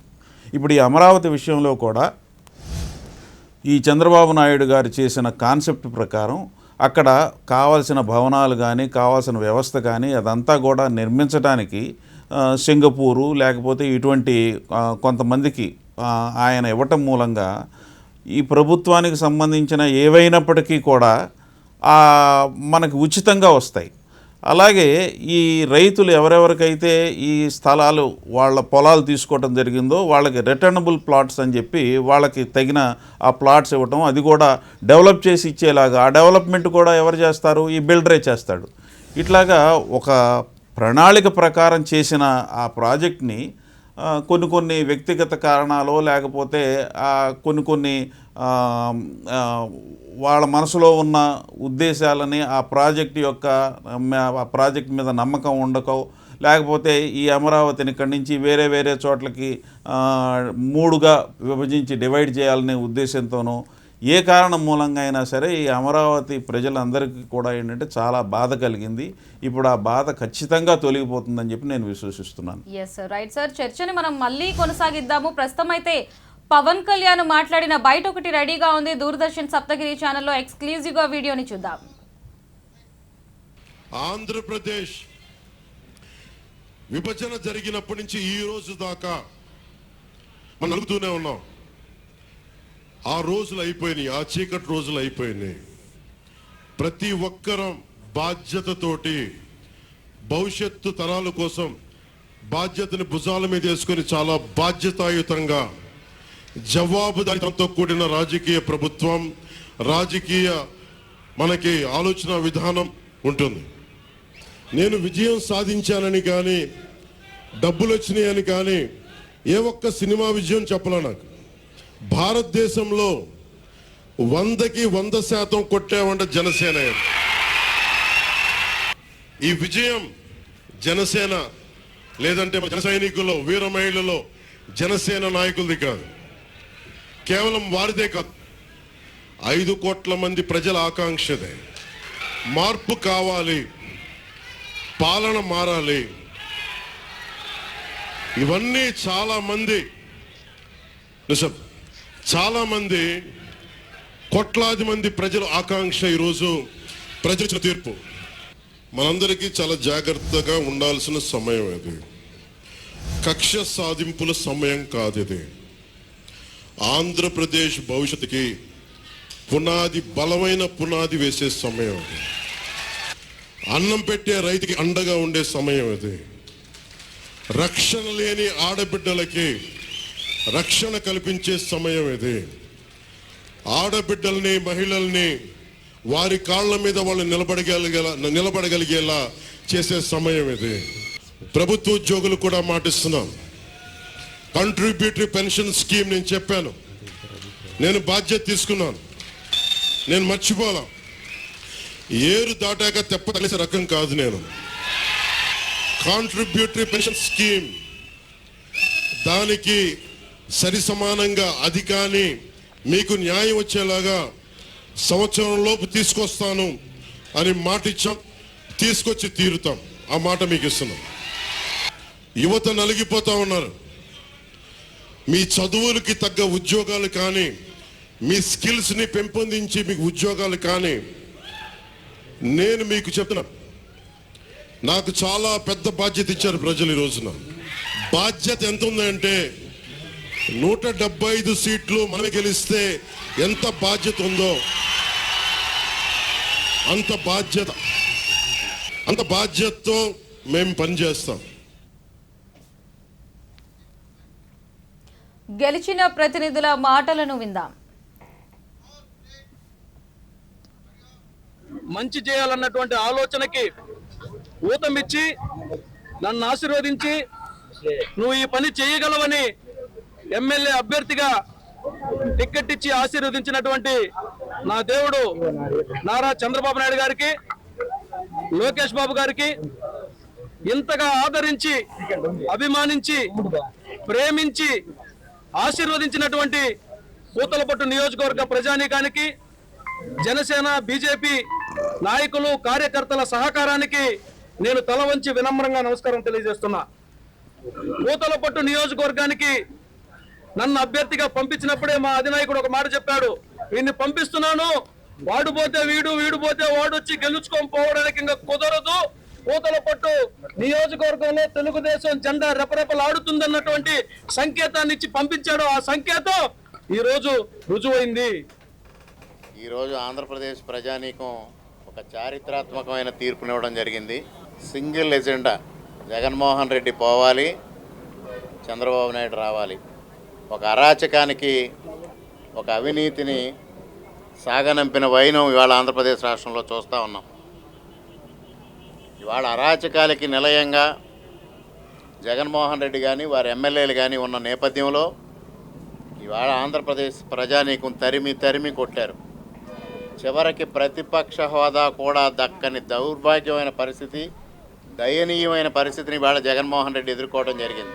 5 సంవత్సరాల క్రితం ఆయన మాట్లాడిన దేవుని స్క్రిప్ట్ అనేది ఇవాళ మరొక్కసారి దేవుడి స్క్రిప్ట్ ఏ విధంగా రాశాడో, తెలుగుదేశం పార్టీకి ప్రతిపక్ష హోదా లేకుండా చేస్తానని బేరాలు పలికిన జగన్మోహన్ రెడ్డి ఇవాళ ప్రజలే ఆయనకి ప్రతిపక్ష హోదా లేకుండా చేయడం అనేది ఇది దేవుని స్క్రిప్ట్ అనేది చెప్తా ఉన్నా. ఇవాళ ఎన్డీఏ కూటమి అత్యద్భుతమైన విజయం ఆంధ్రప్రదేశ్లో సాధించడం జరిగింది. ముఖ్యంగా 5 సంవత్సరాలుగా ఆంధ్రప్రదేశ్లో అభివృద్ధి ఆగిపోయి అవినీతి, అరాచకం, అసమర్థ పరిపాలన ఉన్న నేపథ్యంలో మరలా చంద్రబాబు నాయుడు గారు రావాలి, ఈ రాష్ట్రంలో అభివృద్ధి జరగాలి. మరొక పక్కన పవన్ కళ్యాణ్ గారు కానీ నరేంద్ర మోడీ గారి నాయకత్వంలో ఎన్డీఏ కూటమి ఈ రాష్ట్రాన్ని అభివృద్ధి దిశలో పయనింపజేస్తుందనే ఒక ఆకాంక్షతో ఇవాళ ప్రజలు ఈ చారిత్రాత్మక విజయాన్ని ఎన్డీఏ కూటమికి కట్టబెట్టడం జరిగింది. మరి వారి ఆశలు ఒమ్ము చేయకుండా ఇవాళ ఏదైతే చంద్రబాబు నాయుడు గారు కేంద్ర ప్రభుత్వ సహకారంతో ఆంధ్రప్రదేశ్ రాష్ట్రాన్ని అన్ని విధాల అభివృద్ధి చేయాలని ఆకాంక్షిస్తున్నారో అదేవిధంగా ఇవాళ ముందుకు వెళ్ళడం జరుగుతోంది. కేంద్ర ప్రభుత్వం నుంచి కూడా ఇవాళ సంపూర్ణ సహకారం ఆంధ్రప్రదేశ్ రాష్ట్రకి ఇవ్వడానికి ఇవాళ ఎన్డీఏ భాగస్వామి పక్షాలన్నీ సిద్ధంగా ఉన్నాయి. పొలమనేరు నియోజకవర్గంలో ఉమ్మడి తెలుగుదేశం, జనసేన, భారతీయ జనతా పార్టీ అభ్యర్థిగా పోటీలో నియోజకవర్గ ఓటర్ మహాశైలందరూ కూడా దాదాపు 20,272 ఓట్లతో ఈరోజు నన్ను గెలిపించడం వారందరికీ కూడా మనస్ఫూర్తిగా చేతులెత్తి నా నమస్కారాలు తెలియజేసుకుంటున్నా. ఈ ఎన్నికలు భారతదేశ చరిత్రలోనే ఒక ఉదాహరణగా తీసుకోవచ్చు. ఎందుకంటే ఇంత పెద్ద మ్యాండేట్ ఎప్పుడు గతంలో ఎప్పుడు ఏ పార్టీకి ఇవ్వనటువంటి సందర్భం. ఇది ఒక కేస్ స్టడీ కింద కూడా తీసుకోవాల్సినటువంటి అవసరం ఉందని చెప్పి ఈ సందర్భంగా తెలియజేసుకుంటున్నాను. ఎందుకంటే గత ఎన్నికల్లో జగన్మోహన్ రెడ్డి గారికి ఎప్పుడూ లేకుండా 151 శాసనసభ్యుల మెంబర్ల మెజారిటీతో ఆ రోజు గెలిపిస్తే ఈరోజు మరి 5 సంవత్సరాల తర్వాత అదే జగన్మోహన్ రెడ్డిని ఇంత దారుణంగా ఈరోజు ఓడించడం, ఇంత దారుణంగా ఆయన్ని తిరస్కరించడం నిజంగా కూడా ఇది మొత్తం కూడా రాజకీయాలకు ఆలోచించే వాళ్ళు కానీ, రాజకీయ నాయకులు కానీ, ప్రభుత్వాలు కానీ ఇది ఒక కేస్ స్టడీ కింద తీసుకోవాల్సినటువంటి అవసరం ఉందని చెప్పి నేను ఈ సందర్భంగా తెలియజేసుకుంటున్నా.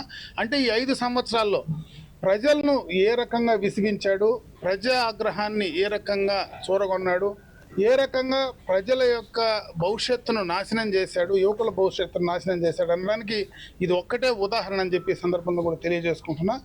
భారతదేశంలో ఉండేటువంటి అన్ని రాజకీయ పార్టీలు కూడా దీన్ని ఏ రకంగా ఈరోజు ఈ యొక్క నిర్ణయం ఓటర్లు ఇచ్చారో దానికి సంబంధించి వాళ్ళు ఆలోచించుకొని భవిష్యత్తులో కూడా ఆ రకంగా చేయడానికి ఇది ఒక మంచి ఉదాహరణ తెలియజేసుకుంటూ మరొకసారి ఈ యొక్క ఎన్నికల్లో ఇంత పెద్ద మెజారిటీతో నన్ను గెలిపించడం, అదేవిధంగా ఆంధ్ర రాష్ట్ర చరిత్రలోనే చంద్రబాబు నాయుడు గారిని మళ్ళీ ఈ రాష్ట్ర ముఖ్యమంత్రిగా రావాలా అని కోరుకోవడం, ఈ రాష్ట్రంలో చంద్రబాబు నాయుడు గారు అయితేనే ఈ రాష్ట్ర భవిష్యత్తు బాగుపడుతుందని రాష్ట్ర ప్రజలందరూ కూడా అనుకోవడం, దానికి అటు పవన్ కళ్యాణ్ గారు కానీ, భారతీయ జనతా పార్టీ కానీ ఈరోజు సహకరించి కలిసి ఎప్పుడూ లేని విధంగా ఈ యొక్క పార్టీలన్నీ కూడా ఓట్ ట్రాన్స్ఫర్ కూడా బ్రహ్మాండంగా ఎప్పుడు లేని విధంగా ఏ పార్టీలో ఈరోజు తెలుగుదేశం పార్టీలో నిలబడ్డా, జనసేనలో నిలబడ్డా, భారతీయ జనతా పార్టీలో నిలబడ్డా, అన్ని పార్టీలను దృష్టిలో పెట్టుకోకుండా మరి ఈ ప్రభుత్వానికి వ్యతిరేకంగా మేము ఓటేయాలనేటువంటి ఆలోచనతో తీసుకున్నటువంటి నిర్ణయంగా కూడా ఈ సందర్భంగా తెలియజేసుకుంటూ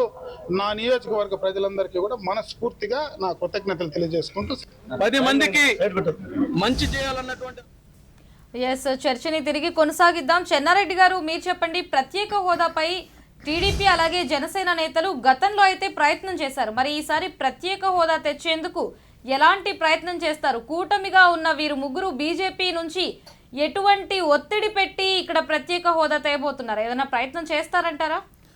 ప్రత్యేక హోదా ఆంధ్ర రాష్ట్రానికి రావడం అనేది మిలియన్ మార్క్ క్వశ్చన్. ఈ మాట ఎందుకన్నానంటే, ప్రత్యేక హోదా అన్నది ఒక 10 ఏళ్ల క్రితం కేంద్ర ప్రభుత్వం తీసుకునే ఒక నిర్ణయాల్లో ఉండేది. బాగా వెనుకబడిన రాష్ట్రాలకి ప్రత్యేక హోదా ఇస్తే ఆ రాష్ట్రాలకి ఆర్థికంగా చాలా ఉపయోగకరంగా ఉంటుంది. ఎప్పుడైతే బైఫర్కేషన్ జరిగిందో, ఆంధ్ర రాష్ట్రము లోటు బడ్జెట్లో ఉందో, కాబట్టి ప్రత్యేక హోదా కావాలని ఆంధ్రప్రదేశ్ ప్రజలందరూ, రాజకీయ నాయకులందరూ గట్టిగా గలమెత్తి అడగటం వాస్తవమే. అయితే ప్రత్యేక హోదా అనే అంశము కేంద్ర ప్రభుత్వ పరిశీలనలో లేదు. అది ఒక రకమైన ముగిసిన అంశమని కేంద్రం ఒక అభిప్రాయం ఇస్తూ మీకు కొన్ని బెనిఫిట్స్ ఇస్తామని చెప్పేసి మనకి కేంద్ర ప్రభుత్వ సంస్థలు కానీ, అలాగే విశ్వవిద్యాలయాలు కానీ, అలాగే ఇక్కడ మంగళగిరిలో ఇచ్చిన ఎయిమ్స్ కానీ, నిట్లు కానీ, తర్వాత అక్కడ తిరుపతిలో ఇచ్చిన ఐఐటి కానీ, విశాఖపట్నంలో ఇచ్చిన ఐఐఎం కానీ, ఇలాంటి సంస్థలు మనకి ఇవ్వటం జరిగింది.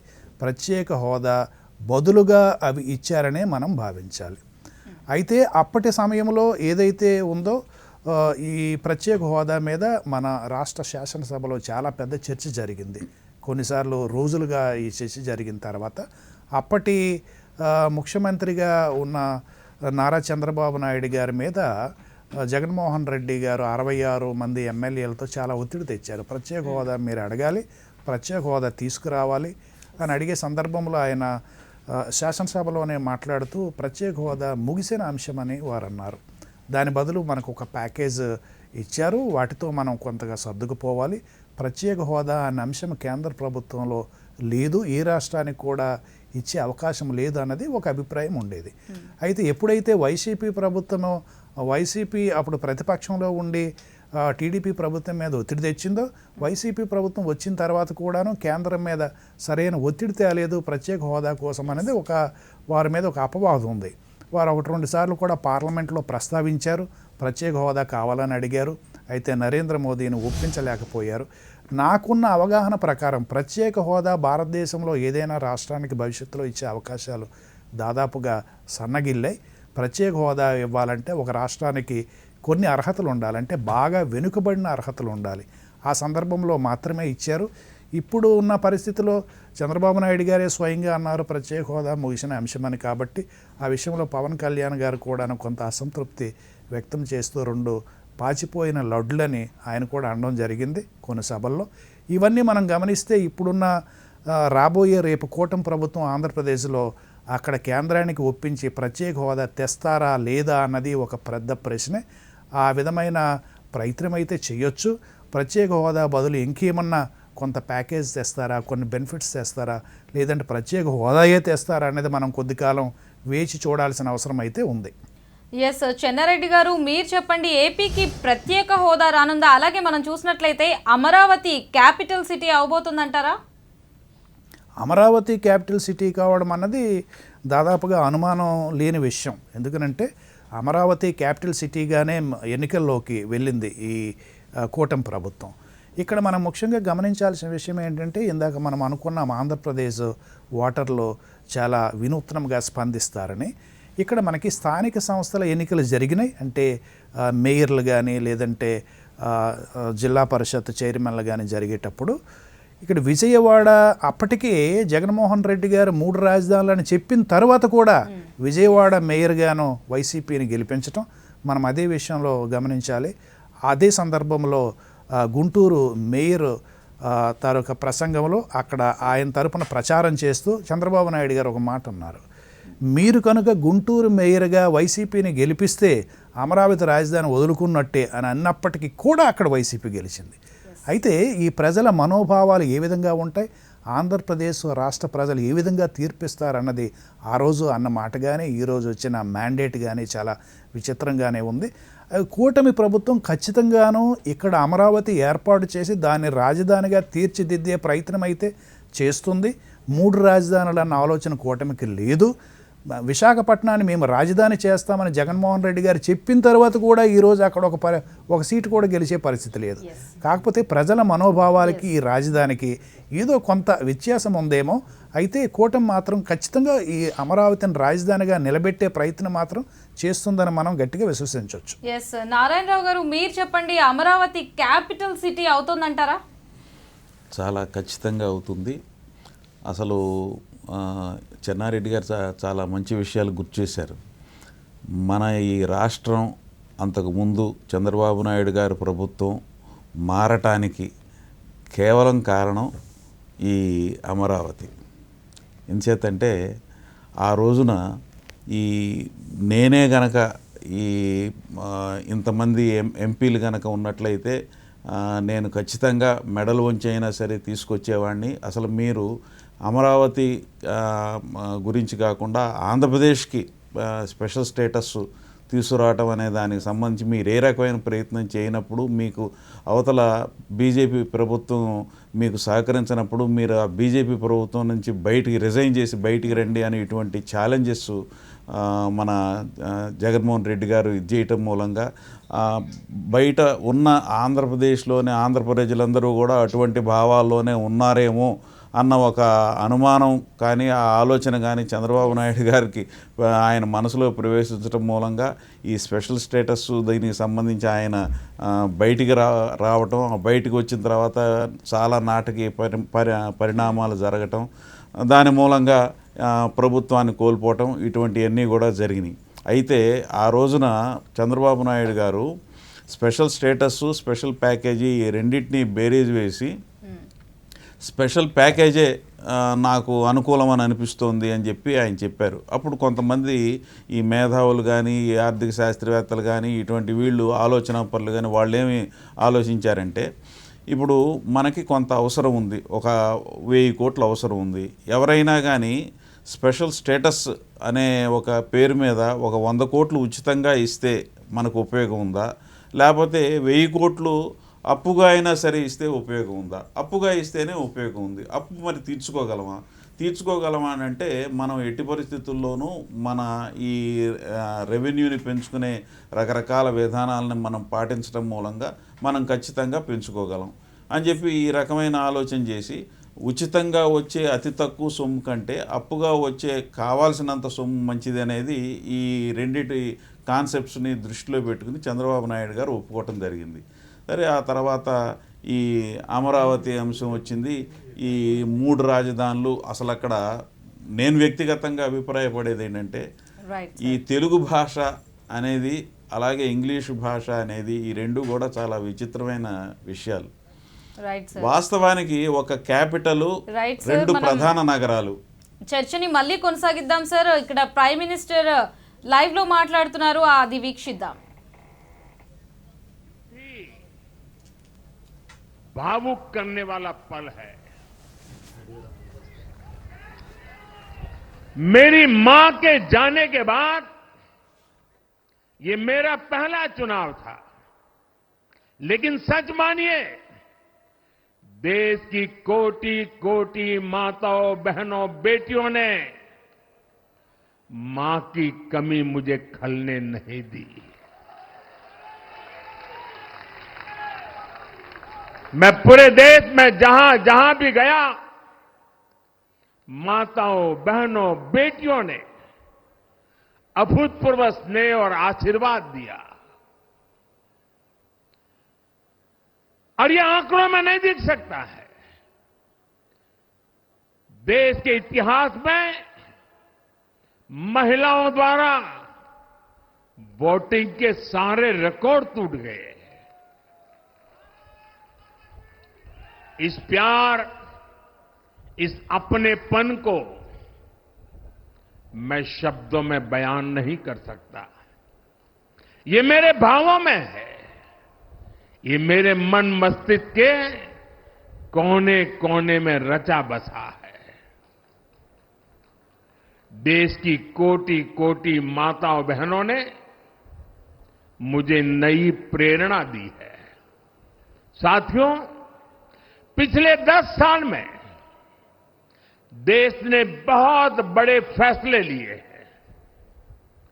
राष्ट्र प्रथम की भावना हमें असामान्य लक्ष्य हासिल करने का हौसला देती है। ये हम में कुछ कर गुजरने की इच्छा शक्ति उत्पन्न करती है। हमने दुनिया की सबसे बड़ी जन कल्याणकारी योजनाएं चलाई। आजादी के 70 साल बाद 12 करोड़ लोगों को नल से जल मिला। आजादी के 70 साल बाद 4 करोड़ गरीबों को पक्के घर मिले। देश के 80 करोड़ जरूरतमंदों को मुफ्त राशन की सुविधा मिली।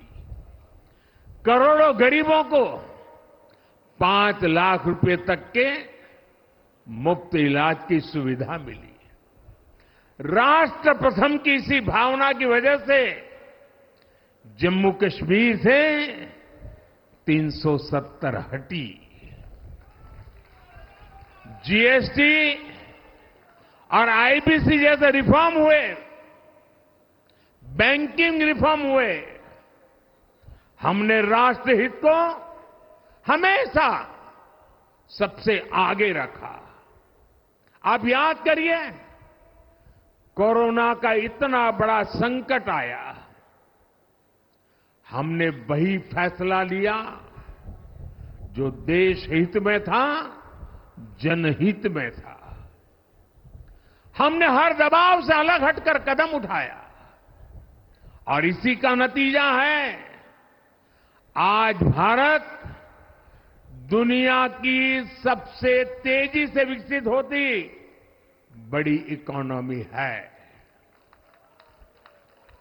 राष्ट्र प्रथम की यही भावना भारत को आत्मनिर्भर बनाएगी। साथियों, हमारे सामने एक महान संकल्प है, विकसित भारत का संकल्प। 10 साल के बाद लगातार तीसरी बार जनता जनार्दन का प्यार, उनका आशीर्वाद हमारा हौसला बढ़ाता है, हमारे संकल्प को नई मजबूती देता है, नई ऊर्जा देता है।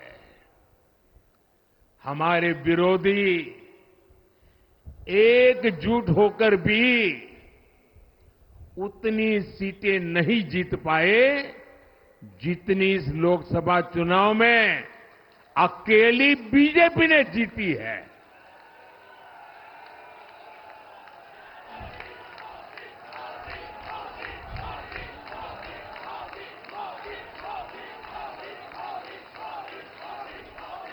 मैं देश के कोने कोने में उपस्थित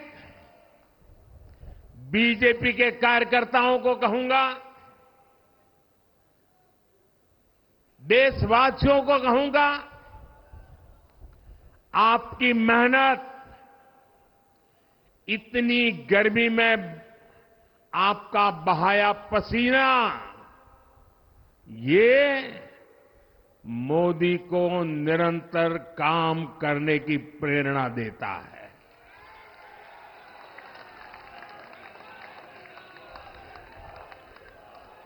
और मैं देशवासियों का दोबारा दोहराना चाहता हूं, अगर आप 10 घंटे काम करेंगे तो मोदी 18 घंटे काम करेगा। आप 2 कदम चलेंगे तो मोदी 4 कदम चलेगा। हम भारतीय मिलकर चलेंगे, देश को आगे बढ़ाएंगे। तीसरे कार्यकाल में देश बड़े फैसलों का एक नया अध्याय लिखेगा। और ये मोदी की गारंटी है।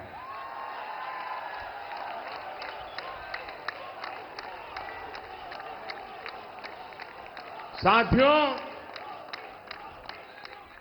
एनडीए सरकार की प्रतिबद्धता हमेशा ही समाज के हर क्षेत्र और हर वर्ग के विकास की रही है।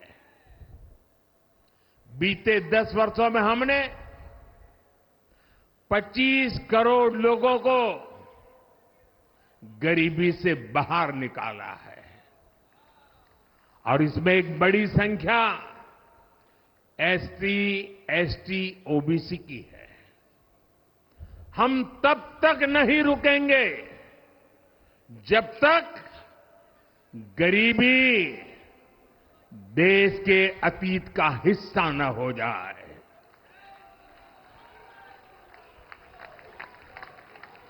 वुमेन लेड डेवलपमेंट हमारी सरकार के गवर्नेंस मॉडल के केंद्र में रहा है। स्पोर्ट्स से स्पेस और एंटरप्रेन्योरशिप तक हम हर क्षेत्र में माताओं, बहनों, बेटियों को नए अवसर देने के लिए काम करेंगे। बीते 10 वर्षों में आपने देखा है, हमने मेडिकल कॉलेज की संख्या 2 गुनी की है, एम्स की संख्या 3 गुनी की है, स्वरोजगार और स्टार्टअप में ऐतिहासिक बढ़ोतरी हुई है। हमने भारत को दुनिया का दूसरा सबसे बड़ा मोबाइल मैन्युफैक्चर बनाया है। अब इलेक्ट्रॉनिक्स, सेमीकंडक्टर और ऐसे नए सेक्टर्स में और तेजी से काम किया जाएगा। हमने देश के डिफेंस प्रोडक्शन और एक्सपोर्ट को बढ़ाने का प्रयास किया है। हम तब तक नहीं रुकेंगे जब तक देश का डिफेंस सेक्टर आत्मनिर्भर नहीं बन जाता। हम अपने युवाओं को शिक्षा, रोजगार, स्वरोजगार हर क्षेत्र में सशक्त करेंगे। किसानों के लिए बीज से बाजार तक आधुनिक नीतियों को बनाने का काम और प्राथमिकता पर होगा। दलहन से लेकर खाद्य तेल तक हम हमारे किसानों को हर क्षेत्र में आत्मनिर्भर बनाने के लिए काम करते रहेंगे। साथियों, आने वाला समय ग्रीन एरा है, हरित युग का है। आज भी हमारी सरकार की नीतियां प्रगति, प्रकृति और संस्कृति के समागम की है। हम ग्रीन इंडस्ट्रियलाइजेशन पर निवेश बढ़ाएंगे। ग्रीन एनर्जी हो या फिर ग्रीन मोबिलिटी, हम भारत को सबसे आगे ले जाएंगे। भारत को दुनिया की तीसरी बड़ी इकोनॉमी बनाने के लिए एनडीए सरकार पूरी शक्ति से काम करेगी। भाई और बहनों, आज का भारत वैश्विक समाधान का हिस्सा भी बन रहा है।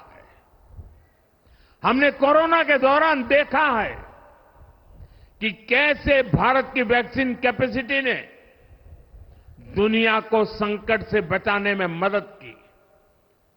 हमारे चंद्रयान ने चंद्रमा के साउथ पोल पर लैंडिंग करके स्पेस एक्सप्लोरेशन के नए रास्ते खोले हैं। क्लाइमेट चेंज से लेकर फूड सिक्योरिटी तक जो भी विषय दुनिया के सामने है, भारत उनके लिए काम करना अपनी जिम्मेदारी समझता है।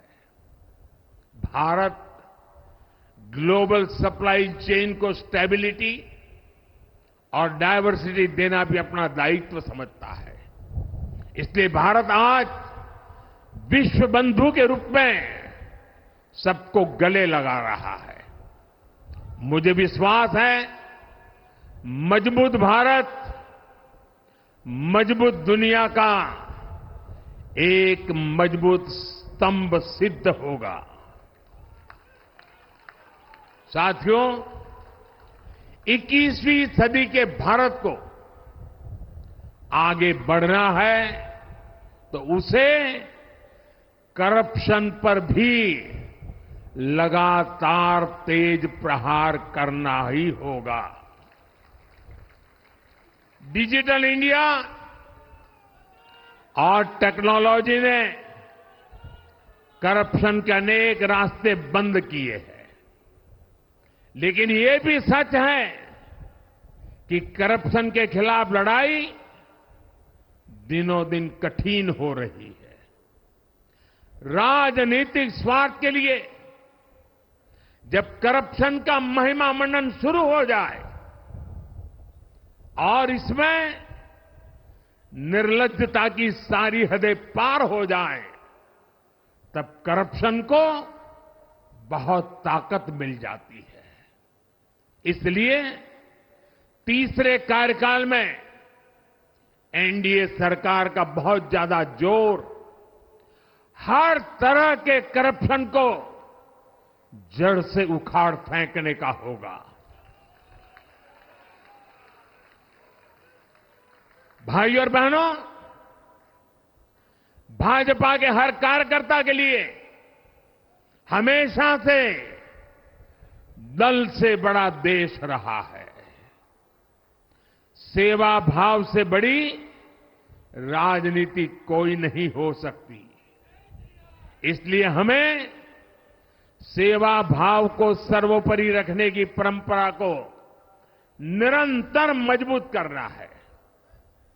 भाजपा का कार्यकर्ता जन आकांक्षाओं, जन भावनाओं और जन अपेक्षाओं का प्रतिनिधित्व करता है और ये हम कभी भूल नहीं सकते हैं। जरूरी है कि समाज के हर वर्ग से और हर व्यक्ति से हम निरंतर संवाद करते रहे। साथियों, कुछ ही दिनों में देश छत्रपति शिवाजी महाराज के राज्याभिषेक की 350वीं वर्षगांठ मनाएगा। उनका जीवन अपने आप में इस बात की प्रेरणा है कि ध्येय पथ पर अड़ी कैसे रहा जाता है। अपने ध्येय पथ में भी हमारी मेहनत में कोई कमी ना रहे।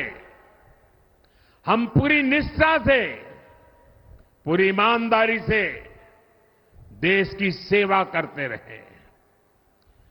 हमारे जीवन की बहुत बड़ी कसौटी होनी चाहिए। हम सभी मिलकर देश के लिए काम करें, हम देश हित को सर्वोपरि रखें, तभी हम अपने लक्ष्यों को हासिल कर पाएंगे। हमारा संविधान हमारी गाइडिंग लाइट है। इसी साल हमारे संविधान के 75 वर्ष पूरे होने जा रहे हैं। केंद्र की एनडीए सरकार सभी राज्यों के साथ, चाहे वो किसी भी दल की क्यों न हो, मिलकर काम करेगी। विकसित भारत के लक्ष्य के लिए हम खूब मेहनत करेंगे, जमकर मेहनत करेंगे। हमारे पास रुकने का, थमने का समय नहीं है। ये राष्ट्र नीति के लिए एकजुट होकर आगे बढ़ने का समय है। विकसित भारत के हमें निरंतर बड़े फैसले लेने हैं। भारत के उज्जवल भविष्य के लिए उत्तम फैसले भी लेने हैं। 6 दशक के बाद देश के मतदाताओं ने एक नया इतिहास रचा है। 6 दशक बाद किसी गठबंधन को, एनडीए को लगातार तीसरी बार देश की सेवा करने का अवसर दिया है। जनता जनार्दन के साथ विश्वास का ये अटूट रिश्ता, ये लोकतंत्र की बहुत बड़ी शक्ति है। आपका आशीर्वाद नए उत्साह, नए उमंग के साथ काम करने की हमारी ऊर्जा है। मैं हमारे अध्यक्ष श्रीमान नड्डा जी और संगठन की केंद्र की टीम, संगठन की राज्यों की टीम, जिले की टीम, मंडल की टीम, बूथ लेवल की कमेटी हो या पन्ना प्रमुख, नड्डा जी के नेतृत्व में अनेक चुनौतियों के बीच जिस हिम्मत के साथ, जिस समर्पण भाव से राष्ट्र प्रथम के मंत्र को जीते हुए इस चुनावी जंग में एनडीए को विजय दिलाई है, वे सबके सब अनेक अनेक अभिनंदन के पात्र हैं। मैं आज देशवासियों ने मुझ पर बहुत बड़ी कृपा की है, भारतीय जनता पार्टी पर बहुत बड़ी कृपा की है, एनडीए पर बहुत बड़ी कृपा की है। मैं 140 करोड़ देशवासियों का पुनः आभार व्यक्त करता हूं। मैं हमारे एनडीए के सभी साथियों का भी हृदय से बहुत बहुत अभिनंदन करता हूं। मैं इस देश के महान लोकतंत्र को, महान संविधान को फिर श्रद्धापूर्वक नमन करता हूं। मेरे साथ बोलिए, भारत माता की, भारत माता की, भारत माता की, वंदे वंदे वंदे वंदे वंदे वंदे वंदे। बहुत बहुत धन्यवाद। ఇక ఉదయం నుంచి ఎడతెరిపి లేకుండా మినిట్ టు మినిట్ అప్డేట్స్ ని ప్రత్యేక చర్చ కార్యక్రమం ద్వారా దూరదర్శన్ సప్తగిరి మీకోసం ప్రచారం చేసింది. ఇక ఇంతటితో ఈ చర్చ కార్యక్రమం ముగియనుంది. Over to news room.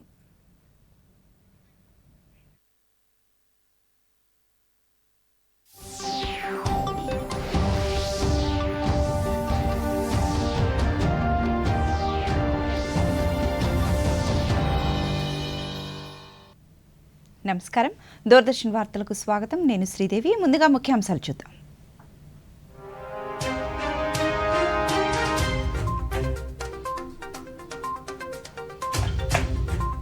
ఎన్డీఏకు Andhra Pradesh ప్రజలు అపూర్వ విజయం అందించారన్న ప్రధాని. రాష్ట్ర సర్వతోముఖాభివృద్ధికి కృషి చేస్తామన్న నరేంద్ర మోదీ. రాష్ట్రంలో ప్రభుత్వ ఏర్పాటు దిశగా ఎన్డీఏ కూటమి. స్పష్టమైన మెజారిటీతో ఆధిక్యంలో కొనసాగుతున్న కూటమి అభ్యర్థులు. 5 కోట్ల మంది ప్రజల కోసం పనిచేస్తామన్న జనసేన పార్టీ అధినేత పవన్ కళ్యాణ్. రాష్ట్రంలో శాంతి భద్రతలు పటిష్టంగా ఉంటాయని హామీ. ముఖ్యమంత్రి పదవికి రాజీనామా చేసిన వైఎస్ జగన్మోహన్ రెడ్డి. ప్రజల తీర్పును గౌరవిస్తామని వెల్లడి. వారణాసి నుంచి ప్రధాని హ్యాట్రిక్.